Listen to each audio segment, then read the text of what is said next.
Hey friends, it's your girl Mia. This is Mia Horror Stories. And tonight's story, I'm a night shift baker.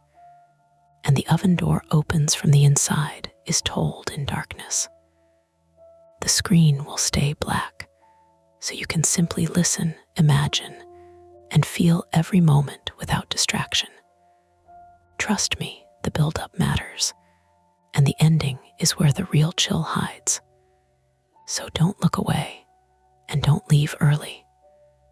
The first time the oven door opened by itself, it didn't swing wide like in a movie, only gave a little click, a small metal sound. Then the handle eased forward maybe half an inch, just enough for the gasket to sigh, and let out a thin breath of hot air that smelled like sugar, yeast, and scorched sesame seeds. The steam curled into the prep room and vanished under the fluorescent lights. I remember staring at that narrow black line between the door and the oven frame, waiting for the convection fan to kick back on, waiting for gravity or a bad latch or anything normal to explain it. Behind me, the mixer thudded through a batch of brioche dough. Thud, drag, thud, drag. The door clicked again. I said, "Nope," under my breath, like that counted as a plan. My name is Mara Voss. I'm 32, and I bake the night shift at Harbor Hearth, a small wholesale bakery tucked into the south end of Portland, Maine, a few blocks inland from Commercial Street, where the fish trucks start moving before most people have brushed their teeth. I grew up in Worcester, Massachusetts, and came north for culinary school, then stayed because Maine has a way of making leaving feel dramatic and unnecessary. By 2:17 every morning, I usually knew where every tray, timer, and tired person in that building was supposed to be. That was the comfort of the job. Flour on my forearms, a checklist clipped to a metal board, a radio low enough to hear the ovens, problems you could weigh, proof, score, bake, and sell by sunrise. I liked measurable things. That probably makes me sound more solid than I was. The truth is, I took the overnight shift because I had gotten very good at avoiding daytime. Daytime meant emails, phone calls, bank notices, my mother asking if I was still doing bread, and customers looking through you while asking why croissants cost what they cost. At night, nobody expected charm from me. The building had rules. Machines had noises. Dough rose if you treated it right. If something failed, it failed for a reason. Usually, the oven in question was our old double-deck Bongard, a hulking French thing with stone floors and a stainless face that reflected everything in warped strips. We called the upper chamber Paris because it ran hot and had opinions, and the lower chamber basement because it took forever to recover temperature and smelled faintly damp no matter how often I cleaned it. The door that moved was basements. It had been finicky for months. You had to lift the handle before pulling, then give it a hip check to seal it. I had complained about it twice on the maintenance log, which meant our owner had written, "Call tech," beside it in blue Sharpie, and then placed the clipboard somewhere no one could accuse him of seeing it. So when the door opened half an inch, my brain went immediately to latch failure. Not ghosts, not monsters, not anything with fingers, a latch, heat expansion, bad hinge tension. Maybe I hadn't closed it all the way because it was 2 a.m, and I was running on coffee, stale focaccia ends, and resentment. Still, I stood there too long. The prep room at Harbor Hearth was never truly quiet, but it had layers. The mixer arm working through dough, the low rattle of sheet pans stacked on a speed rack, the walk-in compressor cycling on with a wet, metallic cough, water ticking somewhere in the pipes above the hand sink. Outside, through the back wall, trucks rolled over the patched asphalt of Alder Street, tires hissing through old snowmelt and grit. Inside that little gap in the oven door, the darkness looked thick. I grabbed a folded towel from the rail, stepped forward, and pushed the handle shut with 2 fingers. Click. The fan hummed harder, as if annoyed. I stood there with my hand still on the towel. The metal was hot through the fabric, not dangerous, but enough to make my knuckles tighten. Mara, that was Theo. Theo Barnes, 26 male, was our newest overnight baker, originally from Bristol, England, with a visa situation he didn't like talking about, and a habit of apologizing to equipment after bumping into it. He had curly brown hair he kept trapped under a black cap, long wrists dusted white with flour, and the anxious brightness of someone who had learned to be useful before anyone could ask him to leave. He was feeding dough through the divider near the bench, shoulders hunched, eyes flicking from me to the oven. He said, "Did it do the thing again?" I didn't like that sentence, not because of what it meant, but because of the word again. What thing? The door. He wiped his hands on his apron. I thought I saw it earlier. When? Like 20 minutes ago, maybe less. You didn't say anything. He gave a small, embarrassed laugh. I thought I was being dramatic. Were you? Historically. Yes. I should have smiled. Theo was easy to smile at because he tried hard, and most of his jokes arrived carefully wrapped, like he was offering them with both hands. But I kept looking at the oven. What exactly did you see? I asked. He came closer, stepping around a gray tub of dough. It wasn't much, just the handle moving. I figured vibration from the mixer.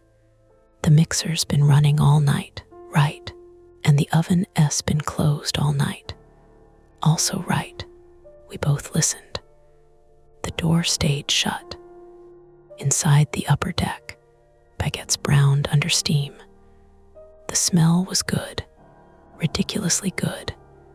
A deep caramel crust smell, the kind that made tourists press their faces near the front windows at 6 a.m. and say, "Oh my God," like bread had been invented personally for them. The smell should have settled me. That was one of the cruel little things about bakeries. They could make fear smell like breakfast. Theo reached toward the oven handle. I caught his wrist before he touched it. He looked at my hand, then at me. "Sorry," I said, letting go. "Hot." He nodded too quickly. "Right, hot." The truth was, I hadn't stopped him because of the heat. I stopped him because I had pictured the door opening before his fingers got there. I had pictured it with such stupid clarity that my body moved before my brain could edit it into something reasonable. From the hallway by the office, a phone started buzzing against a desk. 3 short bursts, a pause, then more buzzing. Nobody moved to answer it. At that hour, calls usually meant a restaurant changing an order after we had already scaled ingredients, or a delivery driver locked out of the loading bay, or my boss pretending he wasn't awake, but checking numbers anyway. Theo said, "Could be the seal, could be, or trapped pressure in an oven. I don't know. I went to art school." That did get half a laugh out of me. A small one, more air than sound. Then the buzzer for Paris shrieked. With jumped, which made me angry at the buzzer, then at myself. I yanked open the upper deck, and heat rolled over my face, wet and immediate. Theo grabbed the peel. We worked because work was easier than standing there assigning meaning to metal. He pulled the baguettes while I rotated trays, our bodies moving around each other in the choreography of people who had burned themselves enough times to respect the space. Crust crackled as the loaves hit the cooling rack. Tiny, sharp sounds, like thin ice giving way. For a few minutes, everything became normal again. That was how it always happened, looking back. The strange thing would happen, and then the world would rush in with ordinary needs. Timers, orders, proofing schedules, someone asking where the poppy seeds went, a knife needing sharpening, a sink filling too slowly. Normal life didn't step aside for fear. It kept handing you tasks until you either calmed down or made a mistake. By 2:35, Lena came in through the back door with a gust of cold air and the smell of cigarettes clinging to her coat. Lena Ortiz, 41, female, was our delivery coordinator and sometimes driver, born and raised in South Boston, though she had lived in Portland long enough to complain about out-of-staters, like she hadn't once been one. She had a hard, practical face, dark hair shaved close on one side, and knees that cracked when she squatted to lift milk crates. In a treated panic as a personal insult. If the walk-in failed, she called repair. If a driver quit, she drove the route. If someone cried in the bathroom, she gave them exactly 8 minutes and then knocked. She kicked snow slush from her boots onto the mat and said, "Why does it smell like burnt birdseed?" "Sesame spill," I said. "Fix it before the rye picks it up." "Last week 4 Street said the sourdough tasted like everything bagel's cousin." Theo lifted one finger. "That sounds delicious." "It sounds like a refund." Lena hung her coat on the hook by the mop sink and walked toward the clipboard. She moved like she was already late, even when she was. "Mara, you seen the spare van keys? In the drawer under the printer." "No, the spare. Why?" "Because Dale left the regular spare in the glove box and locked the van." I closed my eyes. She said, "Don't do the face." "I'm not doing a face." "You're doing the face of a woman who thinks competence is a public utility." Theo murmured, "It should be." Lena pointed at him without looking. "Careful, England." He raised both hands. I went to the office for the keys because I knew where they actually were. Inside an old coffee tin behind the printer paper, where I had put them after Dale almost mailed them to a cafe in Bath by leaving them in an invoice envelope. The office was barely an office, more of a closet with a desk and a window that looked into the prep room. The computer monitor slept blue. Receipts curled from a spike. A space heater under the desk was unplugged because the outlet sparked if you trusted it too much. On the wall above the printer was our production board. It listed orders in dry erase marker. 24 baguettes for Harbor Hotel, 18 sourdough boule for Casco Provisions, 60 morning buns for the ferry terminal kiosk, 12 seeded rye for a restaurant I privately hated because they stacked bread in their walk-in under raw fennel, and then blamed us for the smell. At the bottom, in my own handwriting, was a reminder: basement latch, log temp swings. I had forgotten writing that. Not the latch. The temp swings. I took the coffee tin down and opened it. Keys, rubber bands, 2 expired parking passes, a button from someone's coat. My thumb brushed a folded yellow maintenance receipt. I pulled it out without meaning to. Bongard lower deck service, ignition, assembly inspected, no repair completed. Customer declined replacement. The date was 3 weeks earlier. Customer declined. I had not been told that. From the prep room, Theo said something I couldn't make out. Then Lena answered louder, "Don't open it if you don't know what it is." I stepped back to the office window. Theo was standing in front of basement with the peel in his hands like a farm tool. Lena was beside him, arms folded. The lower oven door was open again. Not half an inch this time. 3 inches, maybe 4. Enough for the oven light to spill a dull orange line across the tile. Enough for heat to ripple the air above the handle. Enough for me to see that the tray inside had shifted forward on the stone deck. I came out of the office slowly. "What happened?" I asked. Theo didn't take his eyes off the gap. "We were talking. It clicked," Lena said. "Latch is bad. Did either of you touch it?" "No," Theo said. Lena shot him a look. "I didn't, did you?" "No." "Then latch is bad." She said it with the bored force of someone hammering a nail.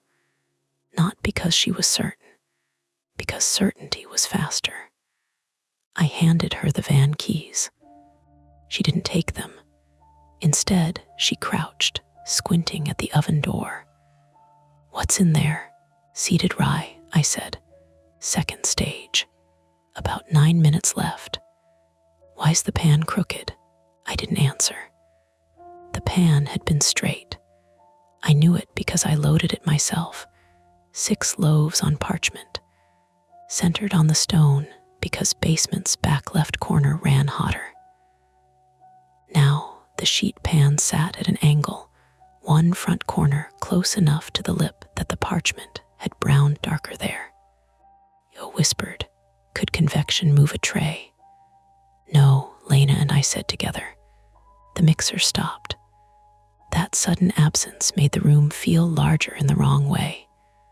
The dough hook slowed with a tired metal squeal, then knocked once against the side of the bowl. Outside, a truck backed up somewhere down the block, its warning beeps distant and flat. The walk-in compressor clicked off. For 2 seconds, all I heard was the oven fan and my own breathing. Then something tapped inside basement. A light, dull sound. Tap. Theo took 1 step back. Lena straightened. "What was that?" "Pan settling," I said too fast. Tap. This one came from lower down, not the tray. Not exactly. More like metal touching stone. Or a bubble under the crust breaking in a way I had never heard before and immediately wanted to believe in. Lena reached for the oven knob and turned the lower deck down. I said, "Don't shut it off." She looked at me. "Why?" "Because we had orders. Because the bread mattered. Because if we shut it down and it turned out to be nothing, I would have to explain to our owner why 60 pounds of rye went into the trash. Because if it turned out to be something, I did not want to be the person who opened that door all the way." All of that crowded my throat, and what came out was, "We don't know what's wrong yet." Lena's expression changed a little. Not soft. She didn't do soft at work, but sharper, more attentive. "Something wrong with the oven.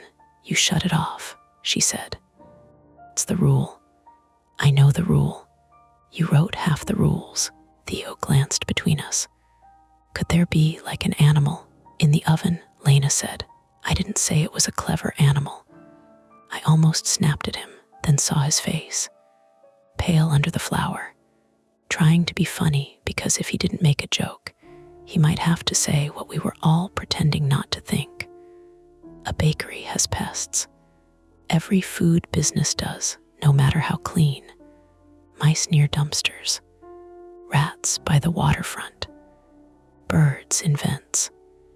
Once, years ago, a squirrel got into the dry storage at another bakery where I worked and ate through a sack of walnuts before dying behind the mop buckets.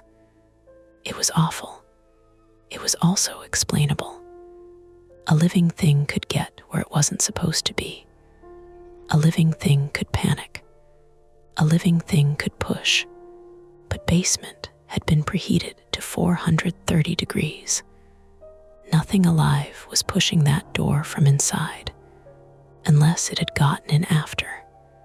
I looked at the side vent, the old service panel, the seam where the oven backed almost flush against the tiled wall. Harbor Hearth had been built into a former Bates supply warehouse, and the building had all kinds of weird old cavities, patched ducts, bricked over chutes, gaps that whistled in winter. Last January, we found a cold draft coming from behind the flour racks and discovered a fist-sized hole into the neighboring unit's storage room. The landlord called it historic settling, like the building was a tired man easing into a chair. Theo said, "Mara, I realized they were waiting for me." That was another thing about being the night lead. People mistook your clipboard for courage. Because you knew bake times and delivery windows, they assumed you also knew what to do when the oven started behaving like a locked room with a bad secret. I stepped closer, towel wrapped tight around my hand. The orange slit of light trembled. Heat pressed against my face and dried my eyes. Inside, I could smell the rye going too dark at the edges, molasses and caraway tipping toward bitter. I could hear the loaves crackling. I could hear something else too, or thought I could. A faint scrape beneath the fan's hum. Not a voice, not breathing, a drag. I pulled the door shut. This time it resisted, only for a second. Less than that, but enough that the handle didn't meet the frame cleanly. Enough that I had to lean my weight into it. Click. The seal caught. No one said anything. Then the oven timer beeped. Fearful, stupid sound. Lena flinched and swore. Theo laughed once, high and nervous, then stopped like he'd embarrassed himself. I stood there with my palm pressed to the towel, feeling heat pulse through the layers into my skin. The timer kept beeping. I reached over and silenced it. Lena said, "We pull the rye and shut it down." I said, "If we open it, we need to know what we're doing." "Yeah, we're taking bread out of an oven." Theo swallowed. "And if the tray moved again, then we don't touch it," Lena said. "We call somebody." "Who?" I asked. She stared at me. "Fire department if it's a hazard. Gas company if it's gas. Repair tech if it's broken. I don't care. Pick a grown-up with a flashlight." That should have been the answer. Shut it off. Step away. Call the fire department or the after-hours oven service that would charge us a fee our owner would complain about until Labor Day. Make it somebody else's responsibility. But the bread inside was due on a truck in less than an hour, and every little business runs on 1,000 tiny acts of pretending risk is manageable. You climb the wobbly ladder because the spare filters are on the top shelf. You tape the cracked handle because the replacement is backordered. You finish the batch because margins are thin and customers don't care what almost went wrong. Also, I hated not knowing. That was the private flaw I dressed up as professionalism. I could handle bad news if I could put it in a box and label it. Uncertainty crawled under my skin. It had since I was a kid, listening to my parents argue behind doors that opened only after everyone had decided what story to tell me. I learned early that not knowing was where the worst things lived. So I stood in front of the oven, with Lena waiting for common sense and Theo waiting for me, and I thought about the maintenance receipt in my pocket. Customer declined replacement. I thought about the tray angled toward the lip. I thought about the second tap, too low for bread. Then the door handle shifted. Not much, just enough to make the latch tick against its catch. Lena said, very quietly, "Mara." The choice sat there in the heat between us. We could shut the lower deck off, leave the door closed, clear the building, and make the calls that would turn the rest of the night into reports and invoices and questions I was not sure I could answer.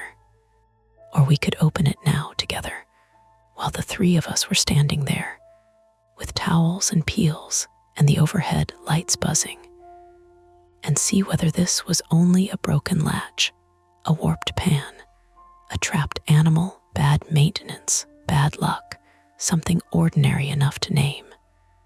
The handle ticked again. This time, none of us moved to push it shut. The door handle ticked again, and the little sound did something to the room. Not a big, dramatic shift. Nobody screamed. Nobody ran. The overhead lights kept buzzing. The timer display on the upper oven kept counting down for the next batch. A tub of dough kept swelling quietly beneath its plastic wrap on the bench. But all three of us stopped pretending the oven was only being annoying. Lena said, "Kill the gas." "It's electric," I said automatically. "I don't care if it runs on birthday wishes, Mara. Shut it down." Theo had both hands on the wooden peel, knuckles white around the handle. "Should we call the fire brigade?" Lena looked at him. "Department," he corrected. "Fire department, sorry." I reached for the oven controls and turned the lower deck down, but not off. My fingers hovered over the red switch, the one that would cut power to basement's chamber. I could feel Lena watching me, and it made the back of my neck prickle, not from fear of the oven, but from the old, stupid shame of being caught hesitating. "Mara," she said, "I'm thinking." "No, you're bargaining." That landed harder than it should have, because she was right. My name was on the bake sheet. My initials were on the temperature log. If 60 pounds of rye burned or went underbaked, it would be my explanation to give. If the oven broke because I kept running it after a known issue, it would be my explanation to give. If our owner, Grant, saw the service receipt and asked why I hadn't escalated it before, I'd have to say I hadn't known it existed, which would sound like either an excuse or incompetence. And underneath all that, there was something smaller and uglier. I didn't want to be the person who overreacted. I had spent years making myself useful by being steady. Night shift worked because people trusted me not to dramatize every broken hinge and weird noise in an old building. I had a private fear of becoming the sort of person other people had to manage around. The anxious one, the difficult one, the one who saw danger in a loose screw and made everyone stop production because her imagination got hungry at 2 a.m. So I stood there with my finger near the switch, and I tried to make a frightening thing into a workplace problem. "Okay," I said. We do this in order. Lower deck off. We move the rye if it's salvageable. We check the latch and the chamber. We call Grant and the repair line. If there's any smoke, flame, electrical smell, or anything alive, we call fire. Anything alive, Theo repeated faintly. Lena snorted once. Great policy. I flipped the lower deck off. The fan wound down in uneven stages, like a breath catching, releasing, catching again. The loss of that steady hum made all the smaller sounds step forward. A pipe ticking above the hand sink, the soft plastic crackle of dough tubs, Lena's boot sole grinding a little salt into the floor. Outside, a truck passed, low and wet, and for half a second its headlights slid through the high frosted window in the back door. The lower oven handle stopped moving. There, I said, like I had won an argument. Then the lights flickered, not out, just a quick dip and return. The fluorescent tubes stuttered overhead, and the prep room went gray-green for one blink before snapping back to its usual tired brightness. Theo's laugh came out small. That wasn't me. Lena looked up. Please tell me this building doesn't have wiring problems too. This building has every problem, I said. The office phone started ringing. We all turned toward it. At Harbor Hearth, the landline had an old bell tone that sounded too loud for the room, sharp and metallic. It rang once, twice, then cut off. A second later, my cell phone buzzed on the stainless table beside the scale. Grant. I knew it before I saw the screen. Nobody else called me at 2:48 a.m. unless someone was dead, drunk, or both. Grant Peller, 53, male, owned Harbor Hearth and had the soft hands of a man who had once baked for a living, but now mostly touched invoices. He was from Vermont, lived in Falmouth with his second wife, and could make himself sound wounded by any expense over $200. He wasn't a monster. That was the problem. He was friendly, generous in public, and charming with customers.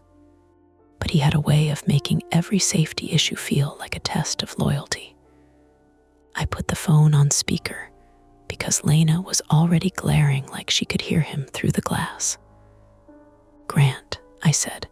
His voice came through thick with sleep and irritation. Mara, alarm company, just called me. You guys tripped something. What alarm?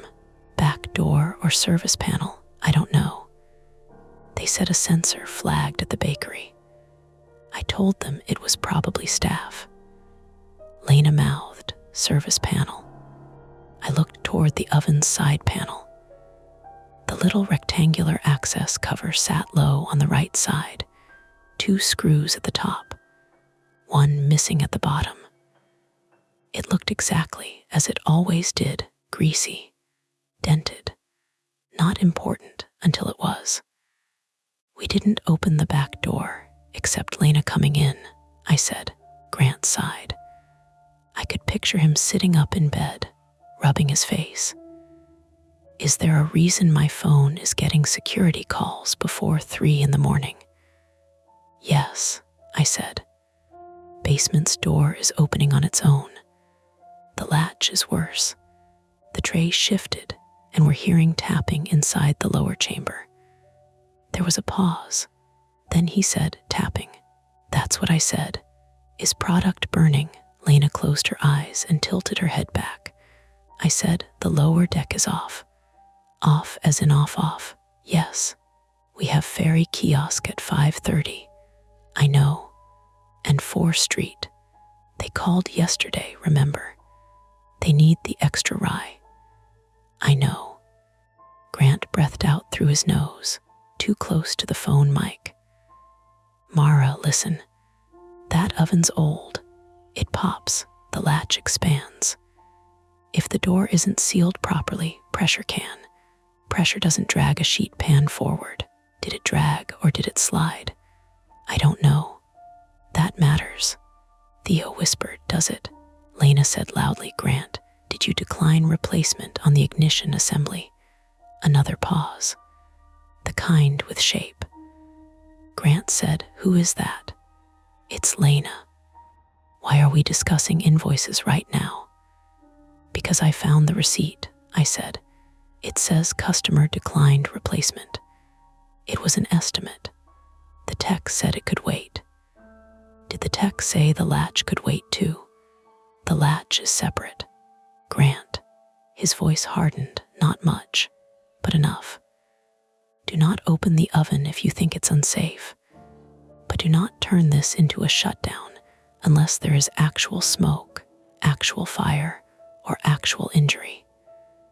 I can be there in 25 minutes. 25 minutes meant 40, if he really came at all. Lena took one step closer to the phone. The security company called because a service panel tripped. Which panel? I don't have the report in front of me. Get it? I'm not at my desk. You have email on your phone. Grant made a sound like she had asked him to carry the oven on his back. Fine, give me 2 minutes. The call ended. For a moment, none of us spoke. Then the lower oven door opened again. Not a click this time. A slow push. The handle lifted with a tiny scrape, and the black gap widened until orange residual heat showed inside. 3 inches. 4, 5. Enough that the crooked sheet pan edged forward another fraction with a soft metallic grind. Theo said, I hate that. Peel, I said.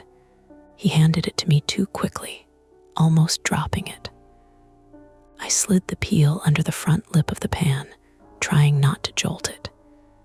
Heat rolled against my face, no longer blasting, but still heavy enough to make my eyes water. The rye loaves were dark at the edges, split along their scores, glossy with steam. Good bread, I thought absurdly. Maybe too good to lose. Pull it, Lena said. I am. The pan resisted, not caught hard, not jammed, just held by something at the back as if the parchment had snagged on a rough spot in the stone. I gave the peel a careful tug. The pan jerked forward an inch. A sound came with it, not tapping. A wet, tearing scrape. Theo stepped back into the speed rack. Sheet pans rattled all the way down, a bright cascading clatter that made all 3 of us flinch. Sorry, he gasped. Sorry. Lena grabbed the rack before it rolled. Careful. Something inside the lower deck shifted. I could see it now. Behind the rye tray, at the far left corner where the oven floor met the back wall, there was a strip of something dark stuck against the stone. At first, my brain made it into burned parchment, then melted plastic, then cloth. No, not cloth exactly. A blackened strap. Maybe from a bag, maybe from a glove. Something synthetic, half fused and glossy at the edges. I stopped pulling. What? Lena asked. There's something in there. Theo's voice went thin. Something like what? I don't know. The words tasted useless. Lena took the peel from my hands without asking and leaned in. She was careful. I'll give her that. She used the side of the tool to nudge the rye tray farther forward, just enough to clear the front of the chamber. I grabbed the towel and helped slide the pan onto a waiting rack. The bread landed with a heavy clunk.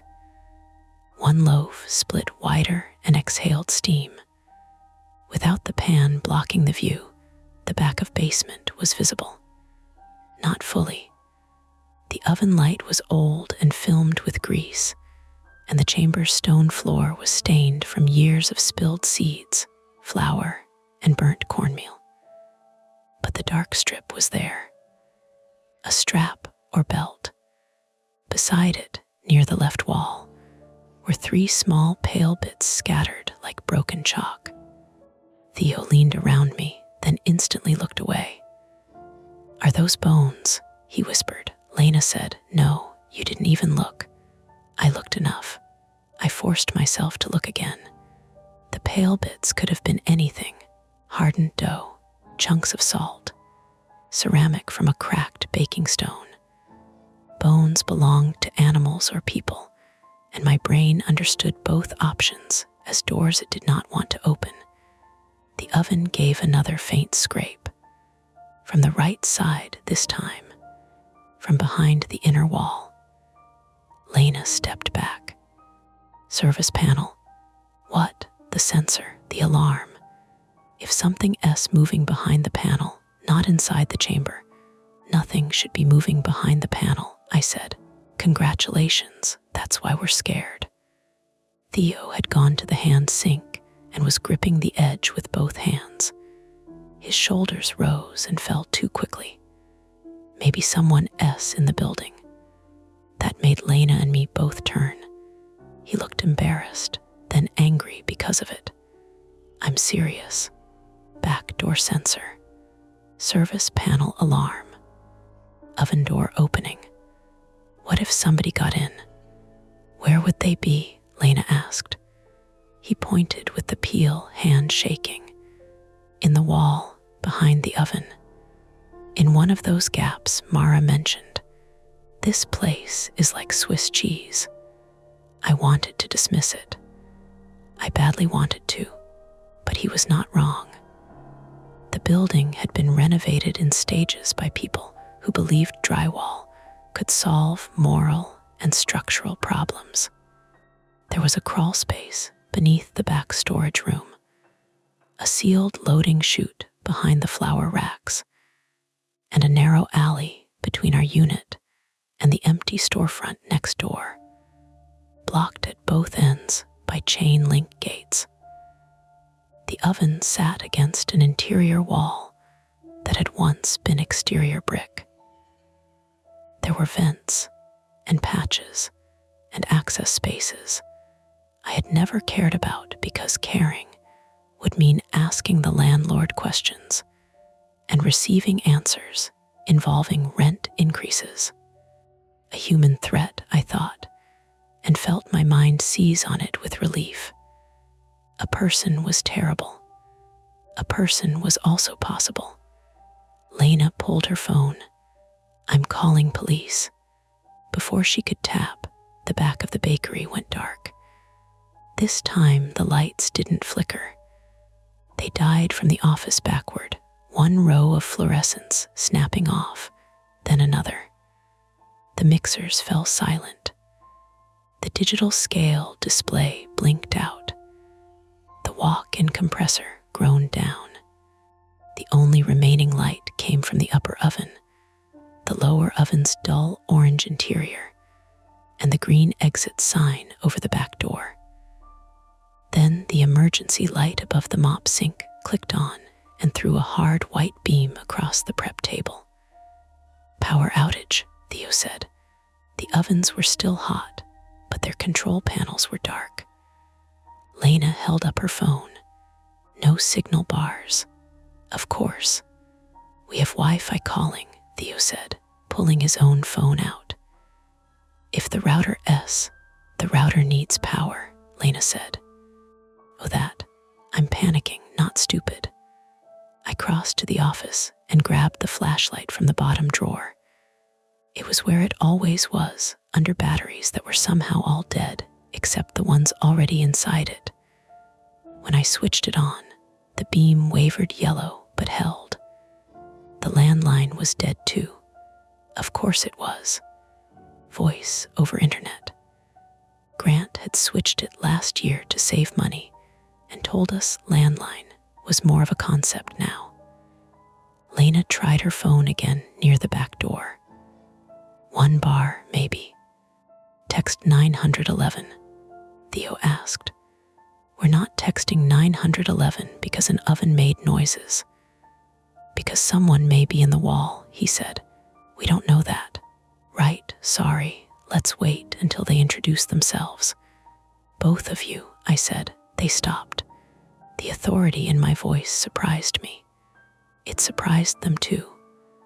I took a breath. The air smelled wrong now. Not just bread and heat. There was a sharper edge under it, like hot plastic or old wiring. It came and went, stronger when I faced the oven. We have two problems, I said. The oven may be unsafe, and we may have a building security issue. We can't finish the bake without power, and we can't call properly from inside. We need to get outside to a better signal, call Grant back, call the fire department or police, and keep everyone away from the oven. Lena nodded once. Good, we leave. Through the back. No, she said, front. The front retail area was closed at night, separated from prep by a swinging door and a short hall. It opened onto the street with a glass door and a deadbolt. The back door led to the alley and loading bay, where the van sat, locked with its keys now in Lena's hand. I looked toward the back door anyway. The exit sign hummed above it. Under the green light, the push bar looked wet, though it was probably only condensation from Lena coming in earlier. Beyond it was the loading bay, the locked van, the dumpster, the alley gate, and the faint possibility of a phone signal strong enough to turn fear into procedure. The front was safer. Longer walk, but safer. We grab coats, I said. Phones, keys. Nobody touches the oven. Then came a bang from behind the lower deck. A heavy, flat hit. Not inside the chamber, behind it. The oven shifted maybe a quarter inch away from the wall, or maybe the light made it look that way. A puff of gray dust coughed up from the seam at the floor. Theo made a sound through his teeth. Lena raised the flashlight of her phone, though its beam was weak. That was not a latch. The lower oven door eased wider. Something thin slid out of the gap and dropped onto the stone ledge. For one awful second, all I saw was a black cord. Then it unfolded slightly from heat memory and showed stitching. A strip of nylon webbing, melted at one end. The kind used on backpacks, tool bags, maybe restraints. It had a small metal buckle attached, warped dull from heat. Lena whispered, "What the hell?" My phone buzzed in my hand so violently I almost dropped it. Grant again. No service, but somehow the call came through in a broken, choppy burst. I answered and put it on speaker. Mara, Grant's voice cracked in and out. Don't listen to me, open the side, Grant. What panel tripped? Static. Not fire department, yet insurance. Lena stepped closer. Grant. What panel? Voice came back clearer for half a sentence. The old crawlspace access behind the oven. Then the call died. Theo stared at me. Crawlspace. I did not know about a crawlspace behind the oven. That scared me more than the strap. Lena grabbed her coat from the hook. We're leaving now. She headed for the front hall, and Theo followed so fast he almost clipped the rack of rye. I took one step after them. Then the walk-in alarm started beeping. 3 sharp tones. Pause. 3 sharp tones. Lena froze. No, the walk-in cooler sat in the back corner. Stainless door sealed with a heavy handle. Inside were butter blocks, milk, laminated dough, eggs, cream, and the shaped croissants for the morning.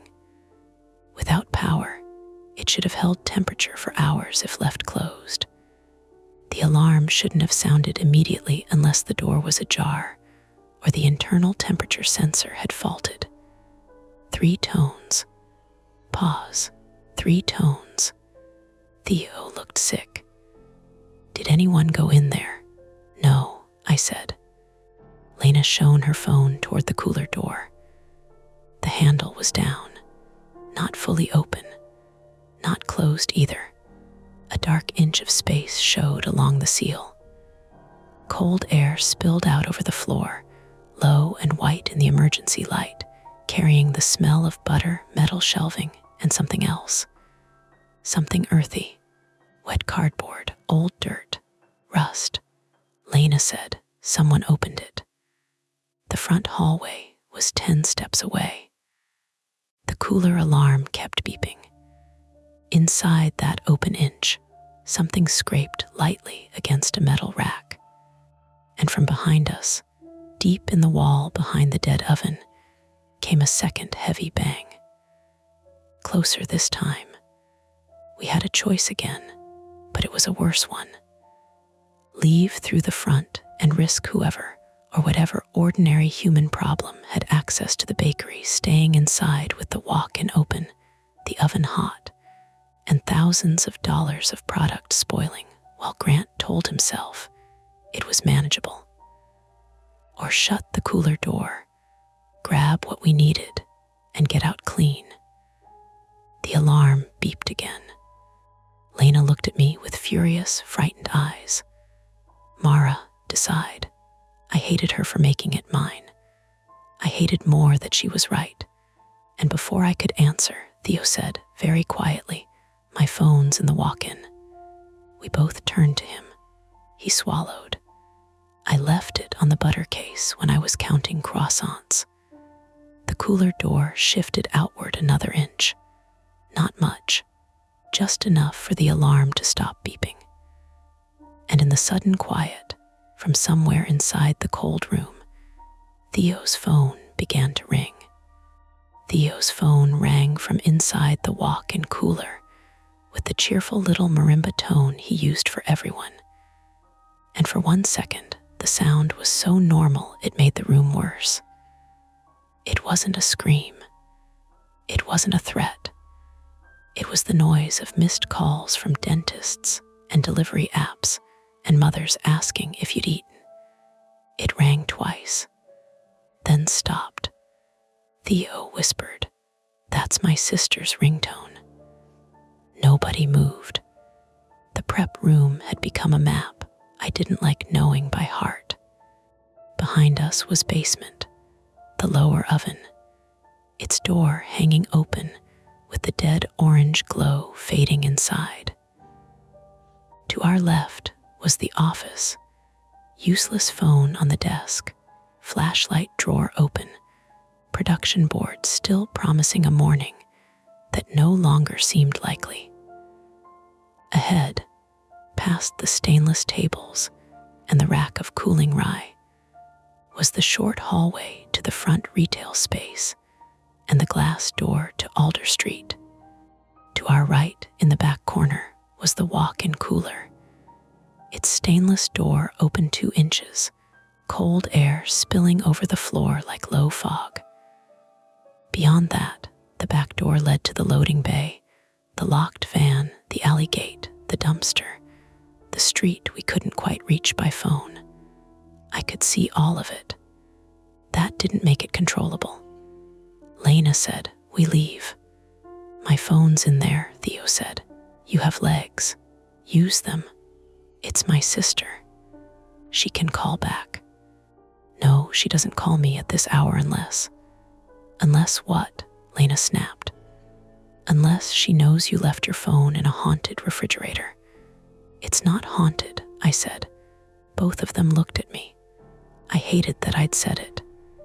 Theo's face had gone tight and shiny under the emergency light. He was young enough that exhaustion still made him look betrayed by his own body. Flour streaked one cheek. His hands shook around the peel handle.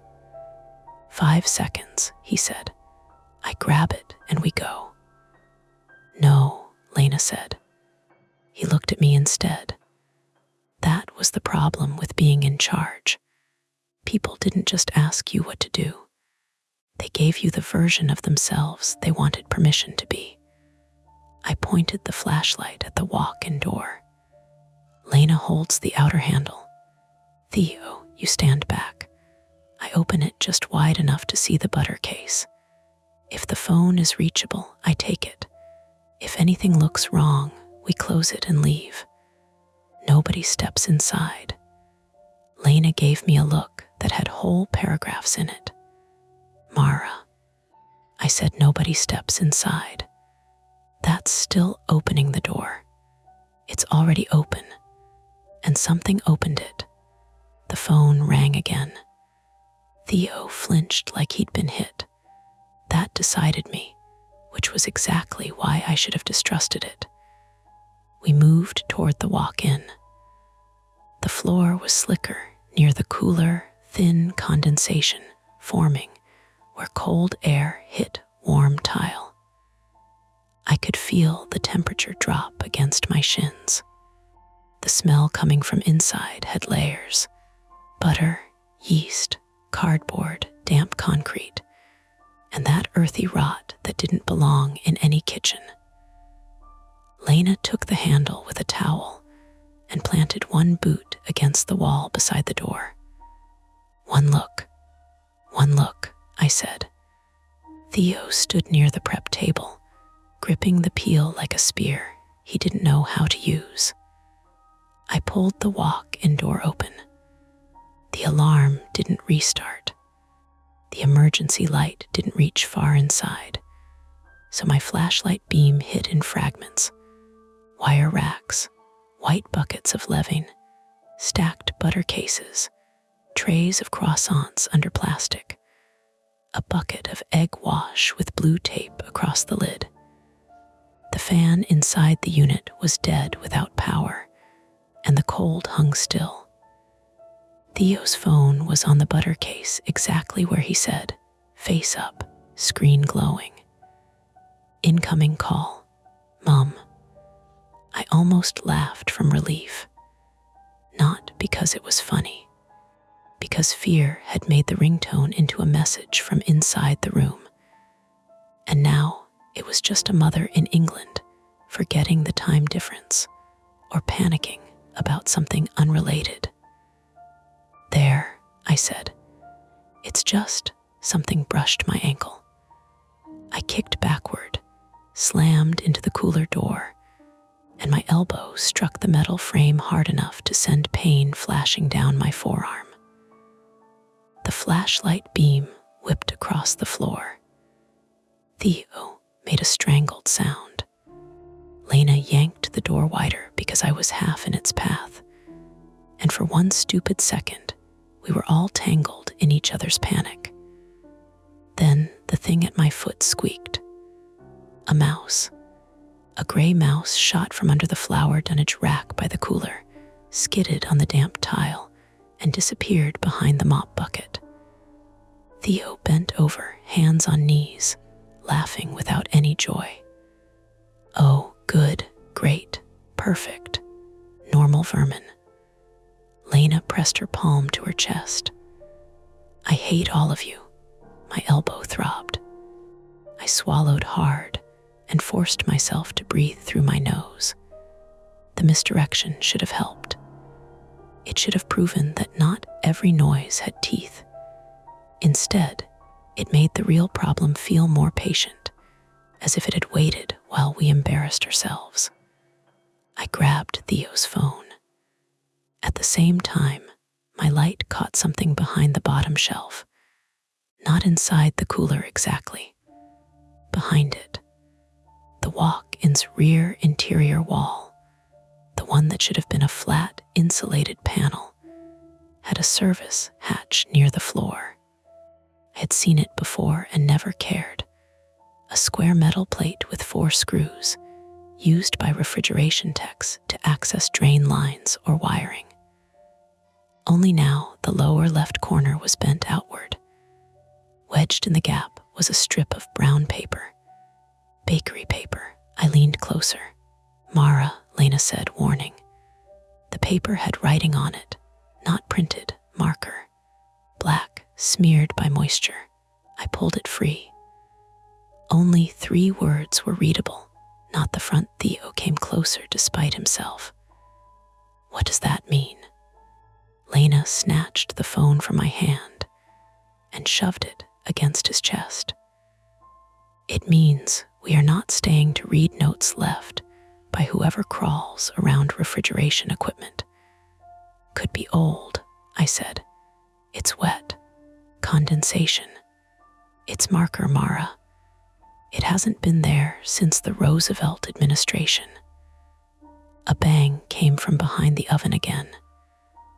Dust sifted down from the seam where the wall met the ceiling above basement. That gave us our first failed attempt. Retrieve the phone, learn something useful, then leave. We had the phone. We had a warning. We had not left. The trap tightened by 1 note. Lena herded us away from the cooler. Front door, now. We moved fast this time. Past the rack of rye. Past the dead scale. Past the tubs of dough, swelling under plastic, as if nothing in the world could stop yeast from doing what yeast did.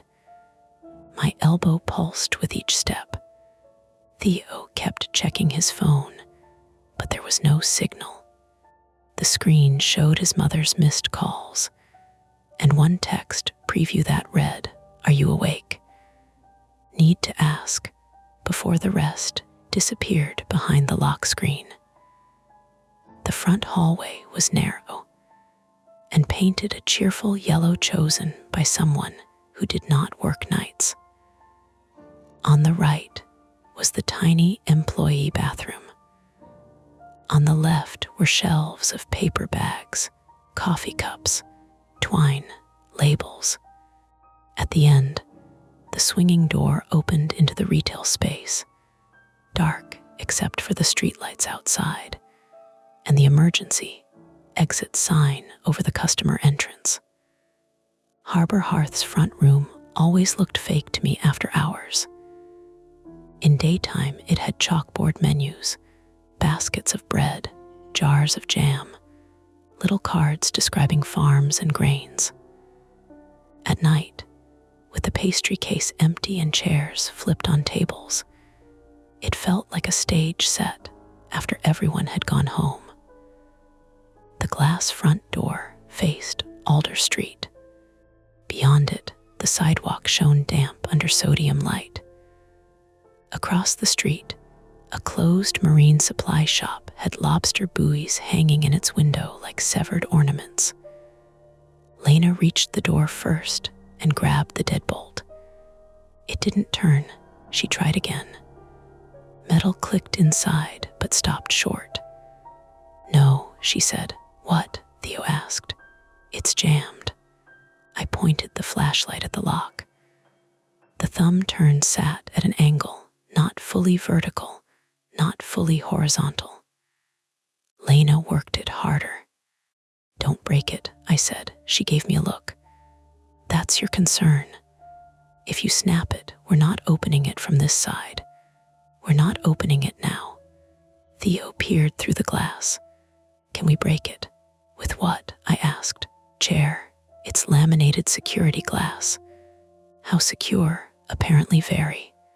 Lena stepped back and scanned the door frame. "Did Grant install an electronic lock?" "No, manual deadbolt." "Then why won't it turn?"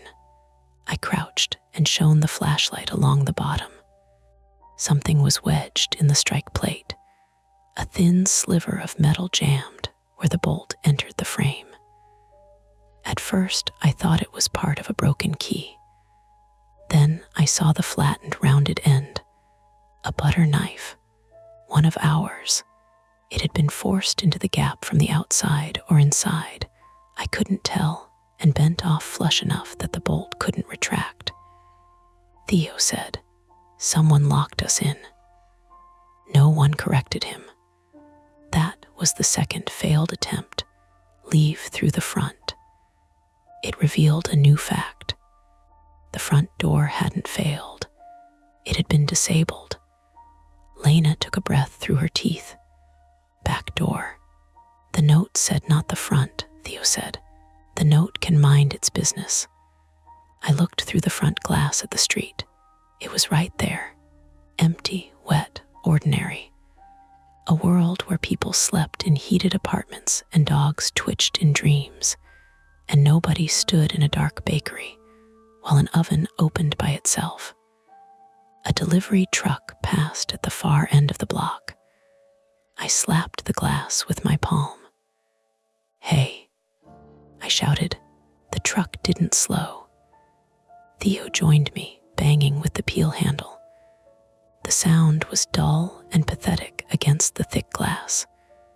Lena tried her phone at the window, arm lifted high. One bar appeared, vanished, appeared again. "Call," I said. "I'm trying." Her screen lit her face from below. She dialed 911, put it to her ear, then swore. "Call failed. Text." She typed fast. The message hung with a little spinning circle. Not sent. Behind us, somewhere back in prep, metal scraped. Longer this time, like something heavy being dragged across tile. Theo whispered, "We're in the front. Whatever that is, it's in the back. We can wait here." "For what?" Lena asked. Morning is 3 hours away. Grant said he'd come." Lena stared at him. "Grant told us not to call the fire department." Theo looked down. I moved behind the counter and searched for anything useful. Cash drawer empty, pastry tongs, receipt rolls, a first aid kit under the sink, which I grabbed because my elbow had started to swell and my fingers tingled. A fire extinguisher mounted by the door. I took that too. "What are you doing?" Lena asked. "Getting tools." "That's not a tool. It's heavy." The scrape came again. Then a thump, closer than the oven, maybe near the hallway. Lena said back door or bathroom window. The bathroom window's painted shut and too small. Back door. The geography narrowed around us. Front door jammed. Bathroom useless. Prep room behind us with the oven, walk in, back door, and whatever had moved. The only possible exit was through the space we were trying to leave. We went back in formation without discussing it. Lena first with the flashlight now, because she had steadier hands. Me behind her with the fire extinguisher. Theo last, peel in both hands, turning every few steps to check the dark retail room, as if the bread baskets might follow. In the yellow hallway, the smell of hot plastic grew stronger. When we pushed through into prep, the emergency light over the mop sink was flickering. The lower oven door was fully open now. Its interior had gone from orange to a dull, ashy red. The melted strap lay on the front ledge where it had dropped. The pale fragments were still inside.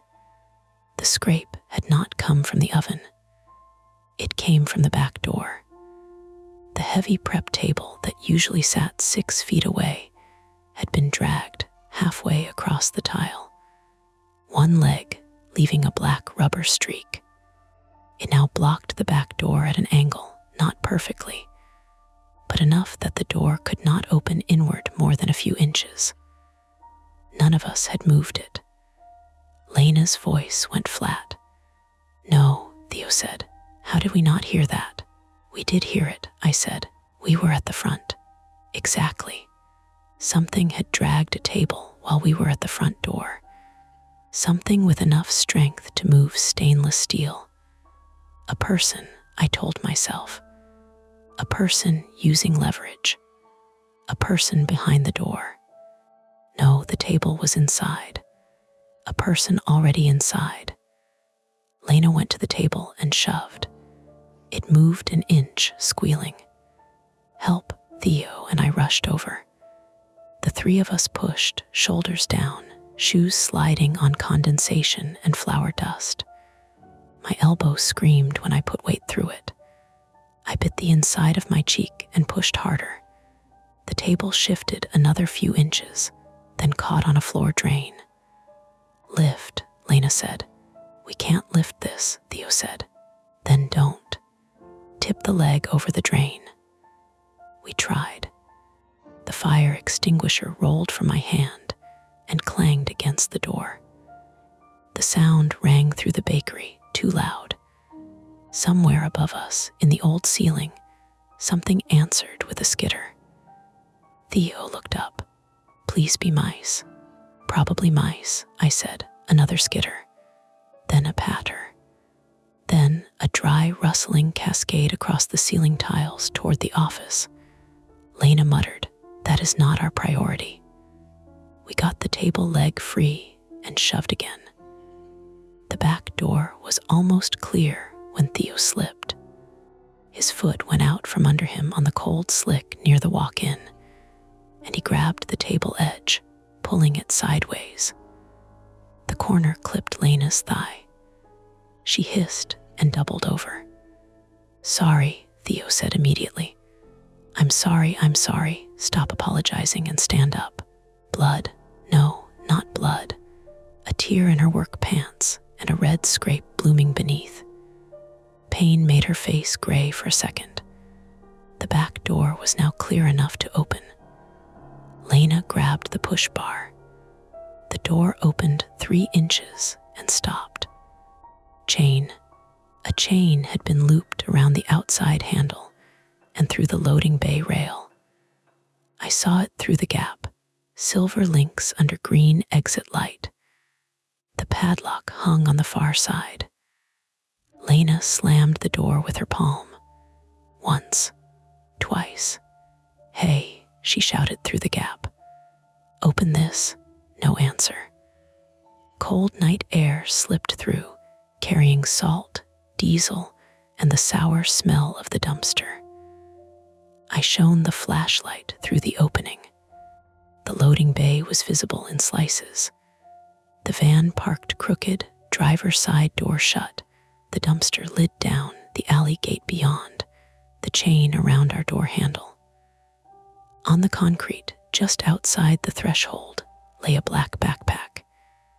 Its strap was melted at one end, like the one in the oven. My stomach dropped so hard I had to put a hand on the wall. "Mara," Theo said. "Backpack," I said. Lena looked through the gap. "Is that Dale S.?" Dale Keene, 38, male, one of our morning drivers from Biddeford, was not present, but his name changed the room. He was careless, chronically late, and too fond of gas station energy drinks, but he had a black backpack with reflective tape on one strap. He kept root sheets, gloves, phone chargers, and sometimes half his breakfast in it. I could see a patch of reflective tape. Theo said, "Maybe he came early." "Then where is he?" Lena asked. The question stayed there. We had not seen Dale. The van had been locked earlier. The spare keys were in Lena's pocket. The regular spare was supposedly in the glove box. The back door chain meant someone outside could trap us in, but the dragged table meant someone inside had helped make the trap worse. Unless there were 2 people. Unless Dale was one of them. Unless Dale was hurt. A low buzz started from the office. Not electrical. Phone vibration. My cell, maybe, on the desk. No. Mine was in my pocket. Grant had said he'd come. Grant had said not to open the side. Grant knew about the crawl space. The buzzing continued, then stopped. Then basement's side panel popped loose. One of the remaining screws pinged onto the floor and spun in a bright little circle. The panel didn't fall open all the way.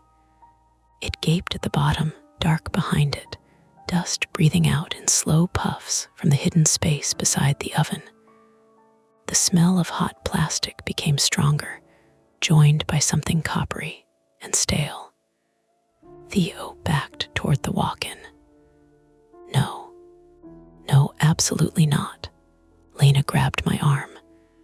We are not investigating that, I nodded. Then someone knocked from behind the panel. 3 soft knocks. Human knock, knock, knock. Every bit of air left the room. The knocks came again, weaker. Lena whispered, "Dale," no answer.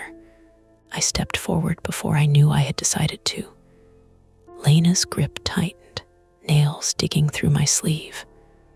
Mara, if someone's trapped, that is exactly how you get trapped too. But if Dale's hurt in there, we don't know it's Dale. No, we know someone knew enough to chain the back door and jam the front and drag a table. We know Grant knew about a crawl space. We know there's a backpack outside with a melted strap. We know someone might be behind that panel. And we know they might have done all of this. Another knock. This one was followed by a sound that was almost a word. Almost. Theo's phone lit up in his hand. Not ringing this time. A new text came through on some fragile scrap of signal. From his mom. "Police just called me. They say your phone dialed emergency services and cut off. Are you safe?" Theo looked at us, eyes wide. "I didn't call," he said. The point of no return came quietly after that. Not with a bang, with sprinklers. A sharp metallic cough sounded above the oven, and then the sprinkler head nearest basement burst open. Brown water sprayed down in a hard cone, splattering the hot oven face, the floor, the rye rack, the production board, everything. Steam rose instantly, white and blinding. The emergency light flickered in the vapor. The fire alarm began to shriek, a pulsing mechanical wail that filled my teeth. Water hit the flour-dusted floor and turned it slick as paste. The lower oven, still radiating heat, hissed like a living thing being drowned. Then the side panel behind basement kicked outward from the inside. Not far, just enough to show a black rectangular gap behind the oven, just enough for a hand to appear through the steam. A real hand, dirty, shaking, human. It grabbed the edge of the panel, slipped, then grabbed again. Lena screamed Dale's name, but the alarm swallowed it. Theo dropped the peel. I stepped toward the gap because someone was in there, because someone might die in there, because the building was filling with water and steam, and we were locked in from both exits. Behind us, the walk-in door swung wide open on its own weight. Cold rolled across the floor. Hot steam rolled over it. And through the back door gap, beyond the chained handle, blue light flashed against the loading bay wall. Police, maybe. Fire, maybe. Too late to simply leave. Because the only person who could explain the oven had just reached out from behind it. The hand in the gap looked wrong because it was too ordinary. Not clawed. Not burned down to bone.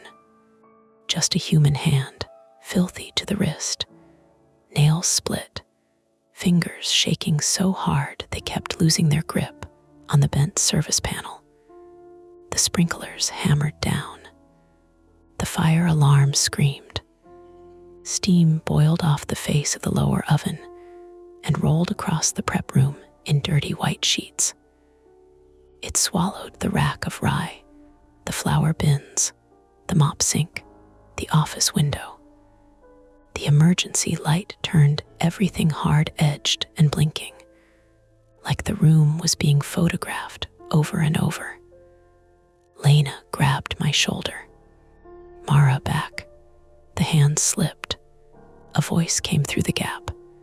Help, one word, thin, raw, real, Theo said. That's Dale. I couldn't tell if it was Dale.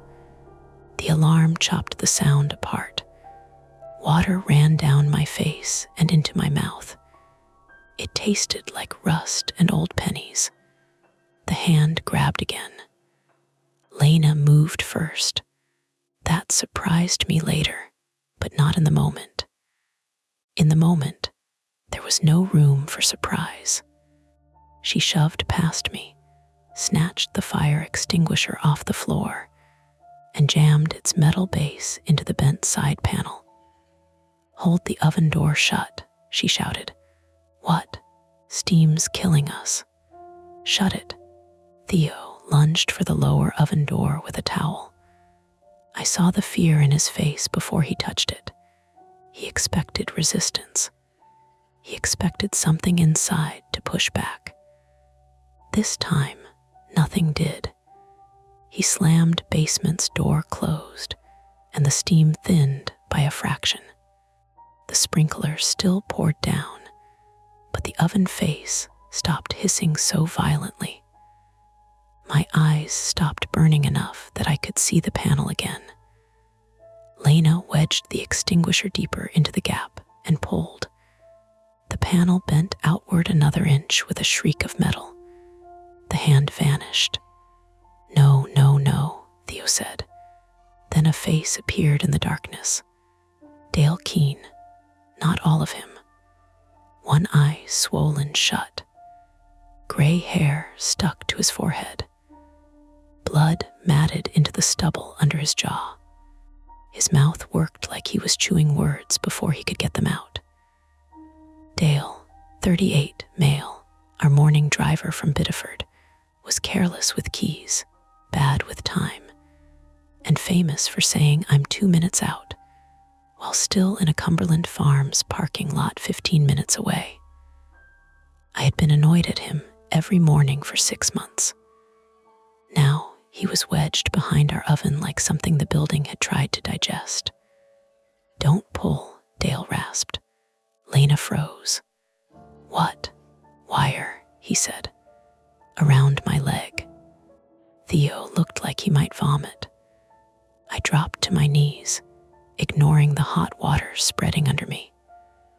The service gap was maybe 10 inches wide now, with the panel bent like a peeled can lid. Behind it was not a neat crawl space. It was a vertical slit of old construction, brick on one side, oven housing on the other, insulation sagging in dark clumps, pipes and conduits crossing at ankle height. The lower part disappeared behind the oven base and into blackness. I shone the flashlight in. Dale's left shoulder was jammed against brick. His torso was twisted. One arm was free. The other was pinned below him. His right leg vanished behind a bent metal support near the oven's rear. Around his ankle was a loop of nylon webbing. Black, melted at the end. Attached to it was a thin steel cable, the kind used for securing delivery carts or locking equipment, pulled tight through a gap behind the oven frame. Not supernatural. Not an oven opening from the inside. A trap. Lena saw it too. Her face changed in a way I had never seen before. Not fear exactly. Recognition. The sharp horror of a practical person understanding a practical cruelty. Who did this? She shouted. Dale tried to answer, coughed, and spat red onto the tile inside the gap. The back door banged behind us. Once, then again. Someone outside. Theo spun toward it. Blue light flashed through the gap around the chain door, brighter now, staining the steam. The alarm made it impossible to hear voices clearly, but I caught fragments. Inside, door S chained, Fire department en route. Police were outside. Maybe the 911 call had gone through from Theo's phone after all. Maybe his mother had called from England. Maybe the alarm company had finally done something useful. It didn't matter. They couldn't get in fast enough. A new sound cut through the alarm. A metallic rattle from behind the oven. Dale's eye widened. He still, a shadow moved in the crawl space behind him. Lena pulled me back so hard my knees slid across the wet floor. From the service gap, a man's hand appeared above Dale's shoulder. This hand was clean, gloved. It shoved Dale forward.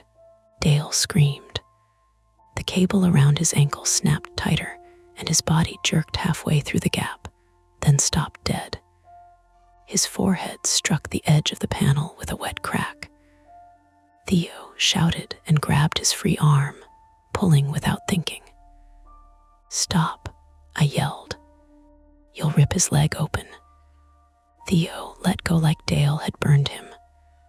The gloved hand disappeared into the dark. Then a face leaned close behind Dale's. Grant Peller. For half a second, my brain rejected him, because he was supposed to be on his way from Falmouth, supposed to be on the phone, supposed to be the problem at a distance. Not here, not inside the wall, but it was him. His hair was flattened with sweat. His glasses were gone. A bloody scratch ran from his ear to his chin, and his eyes had the wet, fixed look of a man who had already crossed too many lines and was now furious at everyone for noticing. "Move away from the panel," he said. His voice was almost calm. Lena stared. Grant, he had something in his hand. At first I thought knife. Then I saw the shape. A box cutter. Orange handle. Warehouse kind. We used them to break down flour bags and cardboard. We kept 3 in the office drawer. "Move," Grant said again. Dale groaned, half hanging from the gap, his face angled toward the floor. Theo whispered, "You did this." Grant looked at him like he was furniture. "No, Dale did this. Dale broke in. Dale tried to steal from me." "From inside your oven wall," Lena said. "He's been taking cash. Product, fuel cards, I have records." "You chained us in," I said. Grant's eyes shifted to me. There was anger there, but under it something more fragile. Panic dressed as authority. "You weren't supposed to be here." I almost laughed. It came out as a cough. "It's my shift." "You were supposed to evacuate when the alarm tripped. I called. I warned you not to open the side. You told us not to call fire." "Because of the inspection," he snapped, and there it was, the real shape of him. "Do you have any idea what they'll find back here? The unpermitted access, the wiring, the venting. Insurance won't cover it. The landlord will bury me. You don't understand what one bad report can do to a place like this." Lena said, "You trapped a man behind an oven." "He was already trapped. That stopped us." Grant swallowed. Water dripped from his nose. He came through the old crawl space, from next door. I caught him with the van fuel card and cash envelopes. He ran. He got stuck behind the oven. I was going to get him out after I secured things. "Secured things," Theo said, voice breaking. "Was trying to make it look like someone else did it. He called emergency services. He was going to ruin me." Dale lifted his head an inch. He tied me. Grant kicked him from behind, not hard enough to silence him completely, hard enough to make a point. Lena moved. Grant lifted the box cutter and pressed it near Dale's neck. "Don't." Everything tightened. The alarm, the water, the hot oven cooling behind us. the police banging at the back, the front door jammed with our own butter knife, the note in my pocket, not the front. Dale had written it. He had been in the walls.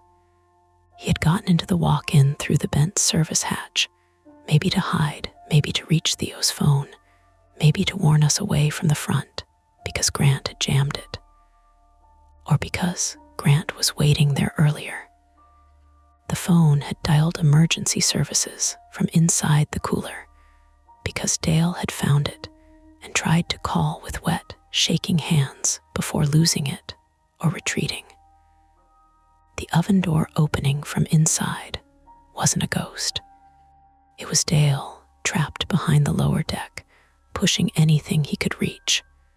The latch, the tray, the door, tapping with metal or bone or whatever tool he'd had left. And Grant had known. The central threat had a human face, a familiar one that made it worse. Grant said, "You're going to open the back door." Lena barked a laugh. "You chained it from outside, genius. I have the key. Then use it. I can't get back through with him blocking the gap." He jerked his head toward Dale. "Mara, you're going to cut the cable from your side. Then you're going to tell them he got stuck during a break-in. That's all. Nobody needs to lose their job."